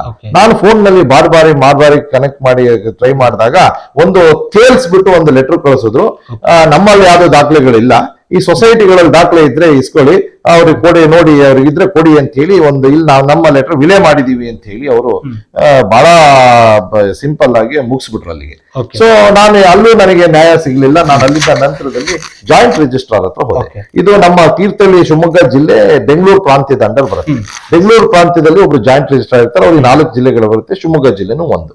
ಆ ಜಾಯಿಂಟ್ ರಿಜಿಸ್ಟ್ರಾರ್ ಹತ್ರ ಹೋಗಿ ನಾನು ಈ ತರ ನನ್ನ ಗ್ರೀವಿಯನ್ಸ್ ಹೇಳಿದಾಗ ಅವ್ರು ಹೇಳಿದ್ರು, ಹೇಗ್ರಿ ಇದು ಸಾಧ್ಯ, ಕೊಡ್ಲೇಬೇಕಲ್ಲ ಅಂತ ಹೇಳಿ ಇಮಿಡಿಯೇಟ್ ಆಗಿ ಅವರು ಒಂದು ಡೆಪ್ಟಿ ರಿಜಿಸ್ಟ್ರಾರಿಗೆ ಒಂದು ಡ್ರಾಫ್ಟ್ ಮಾಡಿದ್ರು. ಇವರಿಗೆ ಕೇಳಿದಂತ ಎಲ್ಲಾ ದಾಖಲೆಗಳನ್ನು 10 ದಿನದೊಳಗಡೆ ಕೊಡಿಸಿ ನಮಗೂ ಅದನ್ನ ರಿಪೋರ್ಟ್ ಮಾಡ್ಬೇಕು, ಆಮೇಲೆ ಇಲ್ಲಿ ಆಗ್ತಿರೋಂತ ಅವ್ಯವಹಾರದ ಬಗ್ಗೆ ತನಿಖೆ ಮಾಡ್ಬೇಕು ಅಂತ ಹೇಳಿ ಒಂದು ಲೆಟರ್ ಕೊಟ್ಟರು. ಆ ದಾಖಲೆಗಳು ನಮಗೆ ನಾನು ಪ್ರೊಡ್ಯೂಸ್ ಮಾಡ್ತೀನಿ, ನನ್ನ ಹತ್ರ ಇದೆ. ಸೊ 10 ದಿವಸ ಆಯ್ತು, 15 ದಿವಸ ಆಯ್ತು, ಏನೂ ಬರ್ಲಿಲ್ಲ. ಅದಾದ್ಮೇಲೆ ನಾನು ಅಡಿಷನಲ್ ರಿಜಿಸ್ಟ್ರಾರ್ ಹತ್ರ ಹೋದೆ. ಅಲ್ಲಿ ಅಡಿಷನಲ್ ರಿಜಿಸ್ಟ್ರಾರ್ ಹತ್ರ ಹೋದಾಗ ಅವರು ಟುಕ್ ಇಟ್ ವೆರಿ ಸೀರಿಯಸ್. ನಾವು ಇರೋದೇ ಇದಕ್ಕೆ, ನಮಗೆ ಈ ತರ ಎಲ್ಲ ಇಡೀ ಸ್ಟೇಟ್ ಇಂದು ಯಾವ್ದೇ ತರ ಗ್ರೀವಿಯನ್ಸ್ ಇದ್ರು ನಾವು ಅಟೆಂಡ್ ಮಾಡ್ಲೇಬೇಕು, ನಾವು ಮಾಡ್ತೀವಿ ಅಂತ ಅವ್ರು immediate deputy registrar Shivamogga phone ಮಾಡಿದ್ರು, ಈ ವಿಜಯದೇವ್ಗೂ ಫೋನ್ ಮಾಡಿದ್ರು, ಪ್ಲಸ್ ಅಲ್ಲಿ ಸೆಕ್ರೆಟರಿ ಚಂದ್ರಕಲಾ ಅಂತ ಇದ್ದಾರೆ, ಅವರಿಗೂ ಫೋನ್ ಮಾಡಿದ್ರು. 3 ಜನ ಕೇಳಿ ಯಾಕೆ ಕೊಟ್ಟಿಲ್ಲ ಇವರಿಗೆ, ಯಾಕೆ ಹರಾಜ್ ಮಾಡ್ತಾ ಇದ್ದೀರಿ ಮೆಂಬರ್ಸ್ಗೆ, ಇಮಿಡಿಯೇಟ್ ಆಗಿ ಅವರಿಗೆ ದಾಖಲೆಗಳು ಕೊಡಿ ಅಂತ ಹೇಳಿ ಅಂತ ಅಂದ್ರು. ಅವರು ಇಷ್ಟು ಇಂಟರ್ವ್ಯೂನ್ ಆದಾಗ ನನಗೆ ಒಂದು ಬಿಟ್ಸ್ ಅಂಡ್ ಪೀಸಸ್ ಅಲ್ಲಿ ಒಂದು 20% ದಾಖಲೆಗಳು ಬಂತು. ಅದು ಹೇಳಿರೋದ್ರಲ್ಲಿ ಒಂದು 20% ಮಾತ್ರ ಬಂತು. ಅದು ಹೇಗೆ 2016ರಲ್ಲಿ ಒಂದು 6 ತಿಂಗಳದ್ದು ಕೊಡೋದು, 2012ರಲ್ಲಿ ಒಂದು 3 ತಿಂಗಳದ್ದು ಕೊಡೋದು, ಆಮೇಲೆ 2021ರದ್ದು ಒಂದು 2 ತಿಂಗಳದ್ದು ಕೊಡೋದು, ಇದನ್ನ ಹೇಗೆ ಎಲ್ಲೋ ಒಂದ್ ಕಡೆ ನಿಮ್ಮನ್ನೇ ಒಂದು ರೀತಿ ಕನ್ಫ್ಯೂಷನ್ ಮಾಡುವ ತಂತ್ರ ಅಂತ. ಹೌದು, ಅಂದ್ರೆ ಅವ್ರ ಹತ್ರ ಎಲ್ಲ ಮಿಸ್ಯೂಸ್ ಮಿಸ್ಅಪ್ರಾಪ್ರಿಯೇಷನ್ ಮಾಡಿದಾರೆ ಅಂತ ಇದ್ರಲ್ಲಿ ಏನೇ ಗೊತ್ತಾಗುತ್ತೆ, ಮಿಸ್ಗೈಡ್ ಮಾಡುವಂತದ್ದು. ಅಲ್ಲ, ಮಿಸ್ಗೈಡ್ ನಿಮ್ಮನ್ನು ಕೂಡ ಮಿಸ್ಗೈಡ್ ಮಾಡಬಹುದು. ಹೌದು, ಅಷ್ಟು ಕೊಟ್ಬಿಟ್ಟು ನನಗಿಂತ ಜಾಸ್ತಿ ಇಲಾಖೆಯನ್ನು ಮಿಸ್ಗೈಡ್ ಮಾಡೋದು. ಸರ್ ನಾವು ಕೊಟ್ಬಿಟ್ಟಿದೀವಿ ಅಂತ ನಾವು ಅದಕ್ಕೆ ಹೇಳಿದೆ, ನೋಡಿ ಸರ್ ಈ ತರ ಕೊಟ್ಟಿದ್ದಾರೆ, ನಾನು ಆಡಿಟರ್ ಸರ್ಟಿಫೈ ಮಾಡ್ತಾ ಇದ್ದಾರೆ, ಇದರಲ್ಲಿ ಯಾವುದೇ ತರ ಆಡಿಟ್ ಮಾಡಕ್ ಆಗೋದಿಲ್ಲ. ಡೇ 1 ಇಂದ ಇಂದ ಡೇ ಲಾಸ್ಟ್ ತನಕ ನಮಗೆ ಬೇಕು. ನಾವು ಕೇಳ್ತಾ ಇರೋದು ವೆರಿ ಸಿಂಪಲ್. ಏನ್ ಕೇಳ್ತಾ ಇದೀವಿ? ನಮ್ಮ ಲೋನ್ ಲೆಡ್ಜರ್ ಎಕ್ಸ್ಟ್ರಾಕ್ಟ್ ಕೊಡಿ, ನಮ್ಮ ಲೋನ್ ಅಕೌಂಟ್ ಸ್ಟೇಟ್ಮೆಂಟ್ಸ್ ಕೊಡಿ ವಿತ್ ನರೇಷನ್. ಅದರಲ್ಲಿ ನಮಗೆ ಪೂರ್ತಿ ಅದಿದ್ರೆ ನಮಗೆ ಆಡಿಟ್ ಮಾಡಬಹುದು. ಪ್ಲಸ್ ಅಲಾಂಗ್ ವಿತ್ ದಟ್ ನಮಗೆ ಲೋನ್ ಸ್ಯಾಂಕ್ಷನ್ ಲೆಟರ್ ಕೊಡಿ. ಲೋನ್ ಸ್ಯಾಂಕ್ಷನ್ ಲೆಟರ್ ನಲ್ಲಿ ರೇಟ್ ಆಫ್ ಇಂಟ್ರೆಸ್ಟ್ ಮೆನ್ಷನ್ ಆಗಿದೆ. ಯಾಕಂದ್ರೆ ಇವರು 11% 12% ಅಂತ ಹೇಳಿ ನಾವು ಲೋನ್ ತಗೊಂಡಷ್ಟು ಹೇಳೋದು. ಆಮೇಲೆ ಯಾವ್ದೋ ಒಂದು ಸಂದರ್ಭದಲ್ಲಿ ನೋಡಿದ್ರೆ ಇವ್ರದ್ದೆಲ್ಲ 23-24% ಚಾರ್ಜ್ ಮಾಡಿ ನಮ್ಮನ್ನ ಎಲ್ಲ ಅವ್ರ ಪ್ರಾಪರ್ಟಿನೇ ಇದು ಮಾಡೋದಕ್ಕೆ ಏನ್ ಬೇಕು ಆ ತರದಲ್ಲಿ ವ್ಯವಸ್ಥೆ ಮಾಡ್ಕೊಳ್ಳೋದು. ಸೊ ಅದಕ್ಕೋಸ್ಕರ ಅವರು ಯಾವುದೇ ತರ ಇಂಟ್ರೆಸ್ಟ್ ಕೊಡಲ್ಲ, ಲೋನ್ ಅಕೌಂಟ್ ಸ್ಟೇಟ್ಮೆಂಟ್ ಕೊಡೋದಿಲ್ಲ, ಲೋನ್ ಸ್ಯಾಂಕ್ಷನ್ ಲೆಟರ್ ಕೊಡೋದಿಲ್ಲ, ಯಾವುದೇ ತರ ಇದು ಕೊಡೋದು. ಇದಿಷ್ಟು ಕೊಡಿ, ನಾವು ನಿಜ ಆಡಿಟ್ ಮಾಡಿಸ್ಕೊಂಡು ನಾವು ಕ್ಲೋಸ್ ಮಾಡ್ತೀವಿ. ತಪ್ಪಿದ್ರೆ ಹೇಳ್ತೀವಿ, ಸರಿ ಮಾಡಿ. ಲೋನ್ ನ ಸ್ಯಾಂಕ್ಷನ್ ಲೆಟರ್ ಕೂಡ ನಿಮಗೆ ಕೊಡಲ್ಲ, ಲೋನ್ ಸ್ಯಾಂಕ್ಷನ್ ಲೆಟರ್ ಕೊಡಲ್ಲ, ಲೋನ್ ಅಕೌಂಟ್ ಸ್ಟೇಟ್ಮೆಂಟ್ ಬೇಕು ಅಂದ್ರೆ ಕೊಡಲ್ಲ, ಲೋನ್ ಲೆಡ್ಜರ್ ಎಕ್ಸ್ಟ್ರಾಕ್ಟ್ ಬೇಕು ಅಂದ್ರೆ ಕೊಡಲ್ಲ, ನಿಮ್ಮ ಡಿವಿಡೆಂಟ್ ಬಗ್ಗೆ ಮಾಹಿತಿ ಕೊಡಿ ಅಂದ್ರೆ ಕೊಡಲ್ಲ. ಅಲ್ಲಿಂದ ಇಲ್ಲಿ ತನಕ ನಮಗೆ ₹1 ಡಿವಿಡೆಂಟ್ ಕೊಟ್ಟಿಲ್ಲ 2008ನೇ ಡಿವಿಡೆಂಟ್ ಅನ್ನು ಪ್ರತಿ ಸಾರಿ ಹೇಳ್ತಿದ್ದಾರೆ. ಡಿವಿಡೆಂಟ್ ಕುರಿತಾಗಿ ನೀವು ಕೇಳಿದಾಗ ಅವ್ರು ಯಾವ ರೀತಿಯಾದ ಪ್ರತಿಕ್ರಿಯೆಯನ್ನು ಕೊಡ್ತಾ ಇದ್ರು? ಡಿವಿಡೆಂಟ್ ಬಗ್ಗೆ ನಾವು ಕೇಳಿದ್ರೆ ಅವ್ರು ಹೇಳ್ತಾರೆ ನಿಮಗೆ ಲೋನ್ ಇದೆ, ಅಲ್ಲಿ ನಿಮ್ ಲೋನಿಗೆ ಹಾಕ್ತಿವಿ ನಾವು ಡಿವಿಡೆಂಟ್, ನಿಮ್ಗೆ ಕೊಡೋ ಪ್ರಾಕ್ಟೀಸ್ ಇಲ್ಲ ಅಂತ ಹೇಳಿದ್ರು. ಅಂದ್ರೆ ಅಲ್ಲಿ ಲೋನ್ ಅಲ್ಲಿ ಅದು ಕಟ್ ಆಗಿರುವಂತದ್ದು ಏನಾದ್ರು ತೋರಿಸಿ, ಅದಕ್ಕೆ ನಾವು ಹೇಳಿದ್ವಿ ಆಯ್ತು ಪರವಾಗಿಲ್ಲ, ಲೋನಿಗೆ ಹೋದ್ರೆ ಸಂತೋಷ ಹೋಗ್ಲಿ, ಆದ್ರೆ ಲೋನಿಗೆ ಹೋಗಿದೆ ಅಂತ ನಮ್ಗೆ ಖಾತ್ರಿ ಆಗೋದಕ್ಕೆ ನಮ್ಮ ಲೋನ್ ಅಕೌಂಟ್ ಸ್ಟೇಟ್ಮೆಂಟ್ ಕೊಡಿ ಅಂತ ಕೇಳಿದ್ರೆ ಕೊಡೋದಿಲ್ಲ. ಅಕೌಂಟ್ ಸ್ಟೇಟ್ಮೆಂಟ್ ಕೂಡ ಕೊಡೋದಿಲ್ಲ. ಲೋನ್ ಅಕೌಂಟ್ ಸ್ಟೇಟ್ಮೆಂಟ್ ಕೊಡದಿದ್ದಾಗ ನಮ್ಗೆ ಲೋನಿಗೆ ಅದು ಹೋಗಿದೆ ಅಂತ ಗೊತ್ತಾಗದೆ ಹೇಗೆ? ಅವ್ರು ಹೇಳ್ತಾರೆ ನಿಮ್ ಲೋನಿಗೆ ಹಾಕಿದೀವಿ ಅಂತ. ಆಮೇಲೆ ಅವರು ಚಿಟ್ ಫಂಡ್ಸ್ ಅದರಲ್ಲೂ ಫ್ರಾಡ್ ಮಾಡ್ತಾ ಇದ್ದಾರೆ. ಚಿಟ್ ಫಂಡ್ಸ್ ನಲ್ಲಿ ಹೇಗೆ ಫ್ರಾಡ್ ಮಾಡ್ತಾರೆ ಅಂದ್ರೆ, ನಮಗೆ ದೊಡ್ಡ ದೊಡ್ಡ ಅಮೌಂಟ್ಗಳನ್ನ 50 ಲಕ್ಷ 1 ಕೋಟಿದು ಚಿಟ್ ಫಂಡ್ಸ್ ನೀವು ಹಾಕಿ ನಿಮ್ಗೆ ಅದನ್ನ ಲೋನಿಗೆ ಹಾಕ್ತಿವಿ, ಲೋನ್ ನಿಮ್ದು ಕಡಿಮೆ ಆಗುತ್ತೆ, ರೆಡ್ಯೂಸ್ ಆಗುತ್ತೆ ಅಂತಾರೆ. ಅಲ್ಲಿ ಇಂಥ ದೊಡ್ಡ ದೊಡ್ಡ ಅಮೌಂಟ್ ಗಳನ್ನ ಸೆಲ್ಫ್ ಬಿಡ್ ಮಾಡಿ ನಿಮ್ ಲೋನಿಗೆ ಹಾಕಿದೀವಿ ಅಂತ ಹೇಳ್ತಾರೆ. ಸರಿ, ನಮ್ ಲೋನ್ ಕಡಿಮೆ ಆಗುತ್ತೆ, ಪರವಾಗಿಲ್ಲಪ್ಪ ಲೋನಿಗೆ ಹಾಕಿ ಅಂತ ಹೇಳಿ ನಾವು ಹೇಳ್ತೀವಿ. ಸೊ ಅಲ್ಲಿ ಲೋನಿಗೆ ಹಾಕಿದೀನಿ ಅನ್ನೋದಕ್ಕೆ ನಮ್ಗೆ ಸ್ಟೇಟ್ಮೆಂಟ್ ಕೊಡಿ ಅಂದ್ರೆ ಕೊಡೋದಿಲ್ಲ, ಅದು ಕೊಡೋದಿಲ್ಲ. ಸರ್, ಈಗ ನಿಮ್ಗೆ ಏನಾಗುತ್ತೆ, ನೀವು ಚಿಟ್ ಫಂಡ್ಸ್ ಇಂದು ಸೆಲ್ಫ್ ಬಿಡ್ ಮಾಡಿ ನಿಮ್ ಲೋನಿಗೆ ಹಾಕಿದ್ದಾರೆ ಅಂತಾರೆ, ಅದು ಹೌದಾ ನೋಡೋಣ ಅಂದ್ರೆ ನಿಮ್ಗೆ ದಾಖಲೆ ಕೊಡಲ್ಲ. ನಿಮ್ಗೆ ಹೋಲಿ ಡಿವಿಡೆಂಡ್ಸ್ ಗಳು ಹಾಕಿದೀನಿ ಅಂತಾರೆ, ಹೌದಾ ನೋಡೋಣ ಅಂದ್ರೆ ಕೊಡೋದಿಲ್ಲ. ನಾವು ದುಡ್ಡುಗಳು ಜಮಾ ಮಾಡಿರ್ತೀವಿ, ಅದಾಗಿದೆಯಾ ನೋಡೋಣ, ಲೋನ್ ಅಕೌಂಟ್ ಸ್ಟೇಟ್ಮೆಂಟ್ ಕೊಡಿ, ನಮ್ಮ SB ಅಕೌಂಟ್ ಸ್ಟೇಟ್ಮೆಂಟ್ ಕೊಡಿ ಅಂತ ಹೇಳಿದ್ರು ಕೊಡೋದಿಲ್ಲ. ಯಾವುದೇ ತರ ಒಂದು ಸಣ್ಣ ಪೀಸ್ ಡಾಕ್ಯುಮೆಂಟ್ ನಮ್ಗೆ ಕೊಡೋದಿಲ್ಲ. ಇದು ನನಗೊಬ್ಬನಿಗೆ ಅಲ್ಲ, ಇಡೀ ಅಲ್ಲ ಅಷ್ಟು ನೇರವಾಗಿ ಕೇಳ್ತೇನೆ. ಅಂದ್ರೆ ದಾಖಲೆಗಳನ್ನು ಕೊಡದೆ ಎಲ್ಲೂ ಒಂದು ಕಡೆ ಜನರನ್ನ ಗೊಂದಲಕ್ಕೆ ಈಡು ಮಾಡಿ ಅಥವಾ ಷೇರುದಾರನ ಗೊಂದಲಕ್ಕೆ ಈಡು ಮಾಡಿ ಅಲ್ಲಿ ಸಂಪೂರ್ಣವಾಗಿ ವ್ಯವಹಾರಗಳನ್ನ ಮಾಡಲಾಗ್ತಾ ಇದೆಯಾ? ಹೌದು, 100%. ನಮಗಿರಂತ ಅನುಮಾನಗಳೇನಂದ್ರೆ, ಇವರು ನಾವು ತಗೊಂಡಿರ್ತಾರಲ್ಲ ಎಲ್ಲ ಖಾಲಿ ದಾಖಲೆಗಳನ್ನ, ಅದರಲ್ಲೆಲ್ಲ ಇವರೇ ಲೋನ್ಗಳನ್ನ ಕ್ರಿಯೇಟ್ ಮಾಡ್ಕೊಂಡು ಸೃಷ್ಟಿ ಮಾಡಿ ಅವರೇ ಸೆಲ್ಫ್ ಯಾಕಂದ್ರೆ ಒಬ್ಬ ಮನುಷ್ಯ ಅಲ್ಲಿ ಯಾರೋ ಒಂದು 10 ಲಕ್ಷ ರೂಪಾಯಿ ಒಂದು ಲೋನ್ ತಗೊಂತಾರೆ ಅಂತ ಇಟ್ಕೊಳ್ಳಿ, ಅವನು ಯಾವತ್ತ ಕಟ್ಟಕ್ ಹೋದಾಗ ಅದು ನೀವು ಎಷ್ಟಾಗಿದೆ ನಾನು ಕಟ್ಟಬೇಕು, ಕ್ಲೋಸ್ ಮಾಡ್ಬೇಕು ಅಂದ್ರೆ 1.5 ಕೋಟಿ ಆಗಿದೆ ಕಟ್ಟಿ ಅಂತ. ಇವ್ರು ಕೇಳ್ತಾರೆ 1.5 ಕೋಟಿ ಹೇಗಾಯ್ತು, ಯಾವ ರೇಟ್ ಆಫ್ ಇಂಟ್ರೆಸ್ಟ್ ಅಲ್ಲಿ 1 ವರ್ಷ 2 ವರ್ಷದಲ್ಲಿ ಎಷ್ಟಾಗಕ್ಕೆ ಹೇಗ್ ಸಾಧ್ಯ, ಅದು ದಾಖಲೆ ಕೊಡಿ ಅಂತ ಕೊಡೋದಿಲ್ಲ. ಇವ್ರೇನ್ ಮಾಡ್ತಾರೆ, ಇವ್ರು ದಾಖಲೆ ಕೊಡಿ ಅಂತ ಕೇಳಿ ಕೊಡದಿದ್ದಾಗ ಇವ್ರೇನ್ ಮಾಡ್ತಾರೆ, ಇಮಿಡಿಯೇಟ್ ಆಗಿ ಕೋಆಪರೇಟಿವ್ ನಲ್ಲಿ ಯಾವ್ದೋ ಒಂದು ಕೋರ್ಟ್ಗಳಿದಾವೆ, ಆ ಕೋರ್ಟ್ಗಳಿಗೆ ಹೋಗಿ ಮಿಸ್ಯೂಸ್ ಮಾಡ್ಕೊಂತ ಇದಾರೆ. ಅಲ್ಲಿ ಹೋಗಿ ಯಾವ್ದೋ ಒಂದು ಫೇಕ್ ದಾಖಲೆಗಳನ್ನ ಕೊಟ್ಟು ಅಲ್ಲಿ ಅಟ್ಯಾಚ್ಮೆಂಟ್ ತಗೊಂಡ್ಬಂದ್ಬಿಡೋದು. ಅಟ್ಯಾಚ್ಮೆಂಟ್ ತಗೊಂಡ್ಬಂದು ಇಲ್ಲಿ ರೈತರಿಗೆ ಇವರಿಗೆ ಲೋನೀಸ್ಗೆ ಹೆದರಿಸೋದು, ನಿಮ್ದು ಅಟ್ಯಾಚ್ಮೆಂಟ್ ಆಗಿದೆ, ನಾನು ಆಕ್ಷನ್ ಮಾಡ್ತೀನಿ, ಅದ್ ಮಾಡ್ತೀನಿ, ಇದ್ ಮಾಡ್ತೀನಿ ಅಂತ ಹೇಳಿ ಆ ಪಾಪ ಹೆದರಿ ಕೆಲವರು ಇನ್ನೇನು ಮಾಡಕ್ಕಾಗಲ್ಲ ಅನ್ನಂತೆ ದೃಷ್ಟಿನಲ್ಲಿ ಬೇಕಾದ್ರೆ ಅವರಿಗೆ ರಿಜಿಸ್ಟರ್ ಮಾಡಿಕೊಟ್ಟಿರುವಂತದ್ದಿದೆ, ಅವರಿಗೆ ಬಿಟ್ಕೊಟ್ಟಿರುವಂತದ್ದಿದೆ. ಸೊಸೈಟಿಗೆ ವಿಜಯದೇವಿ ಎಷ್ಟೋ ಪ್ರಾಪರ್ಟಿಗಳನ್ನ ಪರ್ಚೇಸ್ ಮಾಡಿದ್ದಾರೆ, ಈ ತರ ಮಾಡ್ತಾ ಇದ್ದಾರೆ. ಸರ್, ನಾನು ಮಧ್ಯದಲ್ಲಿ ನಿಲ್ಲಿಸಿದೆ, ಅಡಿಷನಲ್ ರಿಜಿಸ್ಟ್ರಾರ್ ಹತ್ರ ಇದ್ದಾಗ ಬರೀ 20% ಮಾತ್ರ ನನಗೆ ಸಿಕ್ತು.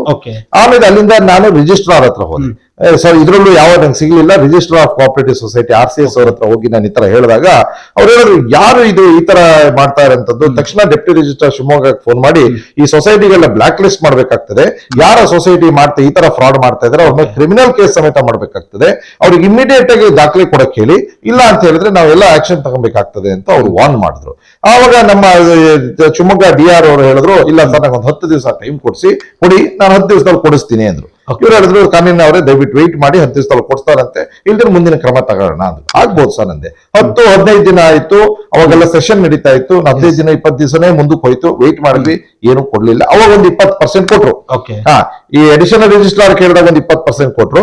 ಈ ರಿಜಿಸ್ಟ್ರಾರ್ ಕೊಟ್ಟಾಗ ಇನ್ನೊಂದು 20-25% ಕೊಟ್ಬಿಟ್ಟು ನಾವೆಲ್ಲ ಕೊಟ್ಬಿಟ್ಟಿದೀವಿ, ನಮ್ಮ ಹತ್ರ ಇನ್ನೇನು ಇಲ್ಲ, ಕೊಟ್ಬಿಟ್ಟಿದೀವಿ. ಈಗ ನೀವು ಪ್ರತಿ ಬಾರಿ ಕೇಳಿದಾಗ್ಲೂ 10% 20% ಎಲ್ಲೋ ಒಂದ್ ಕಡೆ ನಿಮ್ಮ ಆಗಿರ್ಬೋದು ಅಥವಾ ಅಧಿಕಾರಿಗಳ ಕಣ್ಣಿರಿಸುವ ತಂತ್ರವನ್ನ ಅಲ್ಲಿ ನಮ್ಮ ಮುಖ್ಯಸ್ಥರು ಮಾಡಿದ್ರ? ಹೌದು, ಖಂಡಿತ. ಅಲ್ಲಿ ಅಧ್ಯಕ್ಷರು ಮತ್ತೆ ಕಾರ್ಯದರ್ಶಿ ಇದೇ ಕೆಲಸ ಮಾಡ್ತಾ ಇರೋದು. ನಾವೆಲ್ಲ ಕೊಟ್ಟು ಬಿಟ್ಟಿದೀವಿ ಅಂದ್ರು. ನಾನು ಕೊಟ್ಟಿರುವಂತ ದಾಖಲೆಯನ್ನ ತಗೊಂಡು ಒಂದಿನ ರಿಜಿಸ್ಟ್ರಾರ್ ಹತ್ರ ಹೋಗಿ ಹೇಳಿದೆ, ನೋಡಿ ಸರ್, ಇದು ಅವ್ರು ಕೊಟ್ಟಿರುವಂತ ದಾಖಲೆ, ಇದರಲ್ಲಿ ಜಮಾ ಖರ್ಚು ಅಂತಿದೆ. ಇದ್ರಲ್ಲಿ ಹೇಗೆ ಲೆಕ್ಕ ಮಾಡ್ತೀರಿ? ಈಗ ಒಂದು ಫಾರ್ ಎಕ್ಸಾಂಪಲ್ ನೀವೊಂದು 10 ಲಕ್ಷ ತಗಂತೀರಿ. 10 ಲಕ್ಷ ಇಂಥ ತಾರೀಕು ತಗಂದಿದ್ದೀರಿ, ಇಂಥ ತಾರೀಕು ನಿಮ್ಮ ಈ ಅಕೌಂಟಿಗೆ ಹೋಗಿದೆ ವಿತ್ ನರೇಶನ್ ನಿಮ್ಗೆ ಕೊಟ್ರೆ ನಿಮ್ಮ ಅಕೌಂಟ್ ನ ಅದನ್ನ ಟ್ಯಾಲಿ ಮಾಡಬಹುದು. ಹೌದಾ, ನಾನು ತಗಂದಿದ್ದು ಹೌದಾ, ನನ್ನ ಅಕೌಂಟಿಗೆ ಬಂದಿದ್ಯಾ ಇಲ್ಲೋ ಬಂದಿಲ್ವಾ, 10 ಲಕ್ಷ ಅಂತ ಇಲ್ಲಿ ಹೇಳ್ತಾರೆ, 10 ಲಕ್ಷ ಬಂದಿದ್ಯಾ 9 ಲಕ್ಷ ಬಂದಿದ್ಯಾ ಏನಾಗಿದೆ ಅಂತ ನೀವು ಟ್ಯಾಲಿ ಮಾಡಬಹುದು. ಯಾವುದನ್ನು ಕೊಡಲ್ಲ, ಜಮಾ ಖರ್ಚು ಕೊಡೋದು ಒಂದು. ಸರಿ, ರೇಟ್ ಆಫ್ ಇಂಟ್ರೆಸ್ಟ್ ಏನಿದೆ ಅಂತ ಹೇಳಿ ನೀವು ಸ್ಯಾಂಕ್ಷನ್ ಲೆಟರ್ ಕೊಡಲ್ಲ. ಸ್ಯಾಂಕ್ಷನ್ ಲೆಟರ್ ಕೊಡ್ತಿದ್ದಾಗ ರೇಟ್ ಆಫ್ ಇಂಟ್ರೆಸ್ಟ್ ಏನು ಅಂತ ಹೇಳಿ ನಮಗೆ ಹೇಳಿದ ಬಾಯಿಲೆ 11-12% ಅಂತ. ಈಗ ಯಾವ ರೇಟ್ ಅಲ್ಲಿ ಅವ್ರು ಕ್ಯಾಲ್ಕುಲೇಟ್ ಮಾಡಿದ್ದಾರೆ ಅದನ್ನ ನಾವು ಹೇಳಿದ್ವಿ, ತೋರಿಸಿದ್ವಿ, ಎಲ್ಲ ಅಬ್ಸರ್ವೇಷನ್ ನಾವು ತೋರಿಸಿದ್ವಿ RCS ಅವರಿಗೆ ಅರ್ಥ ಆಯ್ತು ಅವರಿಗೆ. ಹೌದು, ಕರೆಕ್ಟ್ ರೇಟ್ ಆಫ್ ಇಂಟ್ರೆಸ್ಟ್ ಕೊಡ್ತಾ ಇಲ್ಲ. ಆಮೇಲೆ ಯಾವುದೇ ತರ ಲೋನಿಗೆ ಲೋನ್ ನಂಬರ್ ಇಲ್ಲ. ನಾವು ಕೇಳಿದ್ವಿ ಲೋನ್ ನಂಬರ್ ಬೇಕಲ್ಲ ಸರ್, ಒಂದು ಲೋನ್ ನಂಬರ್ ಇರುತ್ತೆ, ಏನೋ XYZ ಲೋನ್ ನಂಬರ್ ಇಲ್ಲ, ರೇಟ್ ಆಫ್ ಇಂಟ್ರೆಸ್ಟ್ ಇಲ್ಲ, ಜಮಾ ಖರ್ಚು ಅಂತ ಈ ತರ ಬರೀತಾರೆ ವಿತೌಟ್ ನರೇಷನ್. ಇದ್ರಲ್ಲಿ ಏನೂ ಅರ್ಥ ಆಗೋದಿಲ್ಲ. ನಾನು ಹೇಳಿದೆ ನಾನು RCS ಅವರಿಗೆ, ಸರ್ ಒಂದು ಕೆಲಸ ಅದರಲ್ಲಿ ಪ್ರತಿಯೊಂದು ಇರಬೇಕು, ಎಷ್ಟು ಕಂತುಗಳು ಬೇಕು, ಪ್ರತಿಯೊಂದು ಕೂಡ ಬೇಕು ಸರ್, ಪ್ರತಿಯೊಂದು ಬೇಕು. ನಾನು RCS ಅವರಿಗೆ ಹೇಳಿದೆ, ಸರ್ ನಮಗೇನಾದ್ರು ಅರ್ಥ ಆದ್ರೆ ನೀವೇ ನಿಮ್ಗೆ ಗೊತ್ತಿರಂತ ಅಥವಾ ನಿಮ್ ಸರ್ಕಾರಿ ಯಾರು ಆಡಿಟರ್ ಇದ್ರೆ ನನಗೆ ಲೆಕ್ಕ ಮಾಡ್ಕೊ. ಯಾಕಂದ್ರೆ ನನ್ನ ಇಂಟೆನ್ಷನ್ ಏನು, ನಾನು ಲೋನ್ ಕ್ಲೋಸ್ ಮಾಡಬೇಕು, ನಾನು ಇಲ್ಲಿಂದ ಹೊರಗಡೆ ಹೋಗ್ಬೇಕು. ನಾನು ನೇರವಾಗಿ ಕೇಳ್ತಿದ್ದೆ. ಹೌದು, ಬಹುಶಃ ನಿಮಗೆ ಆದ ವೈಯಕ್ತಿಕ ಅನುಭವದಿಂದಲೇ ನೀವು ಈ ಹೋರಾಟವನ್ನ ಕೈಗೆತ್ತಿಕೊಳ್ಳಿ. ಹೌದು ನಾನು ಹೇಳ್ತೀನಿ. ಇನ್ನೊಂದು ಸ್ವಲ್ಪ ಮುಂದೆ ಹೋದ ತಕ್ಷಣ ಎಲ್ಲ ಗೊತ್ತಾಗ್ತದೆ. ಸೊ ಇದ್ರ ನಂತರ ಏನಾಯ್ತು, ಅವ್ರ ಕೈಯಲ್ಲೂ ಯಾವಾಗ ಕೊಡ್ಸಕ್ ಆಗ್ಲಿಲ್ಲ. ನಾನು ಅಲ್ಲಿಂದ ಪ್ರಿನ್ಸಿಪಲ್ ಸೆಕ್ರೆಟರಿ ಅವ್ರ ಹತ್ರ, ನಾನು ಕೋಆಪರೇಟಿವ್ ಡಿಪಾರ್ಟ್ಮೆಂಟ್ ಪ್ರಿನ್ಸಿಪಲ್ ಸೆಕ್ರೆಟರಿ ಅವ್ರನ್ನ ಭೇಟಿ ಮಾಡಿದೆ. ಅವ್ರಿಗೂ ಇದನ್ನ ನಮ್ಮ ಗ್ರೀವೆನ್ಸ್ ನೆಲ್ಲ ಎಕ್ಸ್ಪ್ಲೈನ್ ಮಾಡಿದ್ವಿ. ಅವರು ಹೇಳಿದ್ರು ಇದೇನಿದು ಬಹಳ ದೊಡ್ಡ ಏನೋ ಬಹಳ ದೊಡ್ಡ ಇದಾಗಿದೆ, ಇದರಲ್ಲಿ ಫ್ರಾಡ್ ಆಗಿದೆ. ಈ ಫ್ರಾಡ್ ಆಗಿಲ್ದಿದ್ರೆ ಯಾರು ಕೊಡಲ್ಲ, ನಿಮ್ ಕಟ್ತೀನಿ ಅಂತ ಹೋದ್ರೆ ತಗೊಳ್ಳಿಯಪ್ಪ, ನಿಮ್ ಲೆಕ್ಕ ಏನೋ ಮಿಸ್ಟೇಕ್ ಇದ್ರೆ ಹೇಳಿ ಅಂತ ಹೇಳಿ ಯಾರೇ ಆದ್ರೂ ಕೊಡ್ತಾರೆ. ಇವ್ರು ಕೊಡ್ತಾ ಇಲ್ಲ ಅಂತ ಹೇಳಿದ್ರೆ ಇದ್ರಲ್ಲಿ ಏನೋ ಫ್ರಾಡ್ ಆಗಿರೋದು ಹೌದು.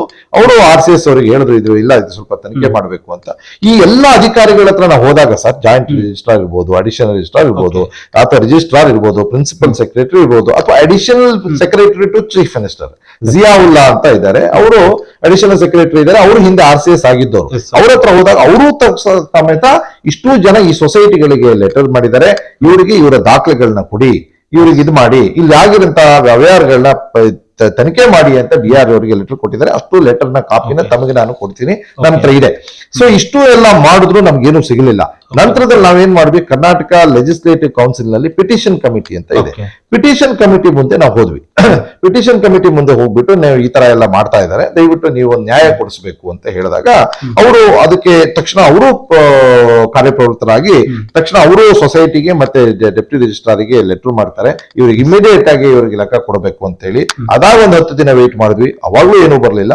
ಅವಾಗ ಅವರೇ ಒಂದು ಸಲಹೆ ಕೊಟ್ರು ನಮ್ಗೆ, ಈಗ ನೀವು ಒಬ್ಬರೇನು ಹೋರಾಟ ಮಾಡ್ತಾ ಇದ್ದೀರಿ, ನೀವು ಈ ತರ ಸಫರರ್ಸ್ ಎಷ್ಟು ಜನ ಇದ್ದಾರೆ ಅಂತ ಕೇಳಿದ್ರು. ನಾನು ಹೇಳಿದ್ರೆ 100 ಜನ ಇದ್ದಾರೆ ಸರ್. ಅದೇ ಅವ್ರು ಹೇಳಿದ್ರು, ನೀವು ಯಾಕೆ ಒಂದು ಕಲೆಕ್ಟಿವ್ ಪಿಟಿಷನ್ ಕೊಡಬಾರ್ದು, ನೀವು ಒಂದು ಕಲೆಕ್ಟಿವ್ ಪಿಟಿಷನ್ ಕೊಡಿ.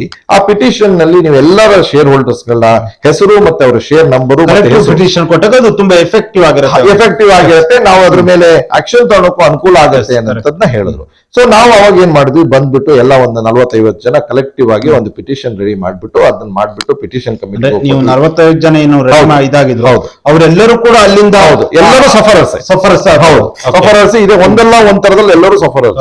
ಸೊ ಅವ್ರಿಗೆಲ್ಲ ನನಗಿಂತ ವರ್ಸ್ಟ್ ಎಕ್ಸ್ಪೀರಿಯನ್ಸ್ ಗಳಾಗಿದೆ.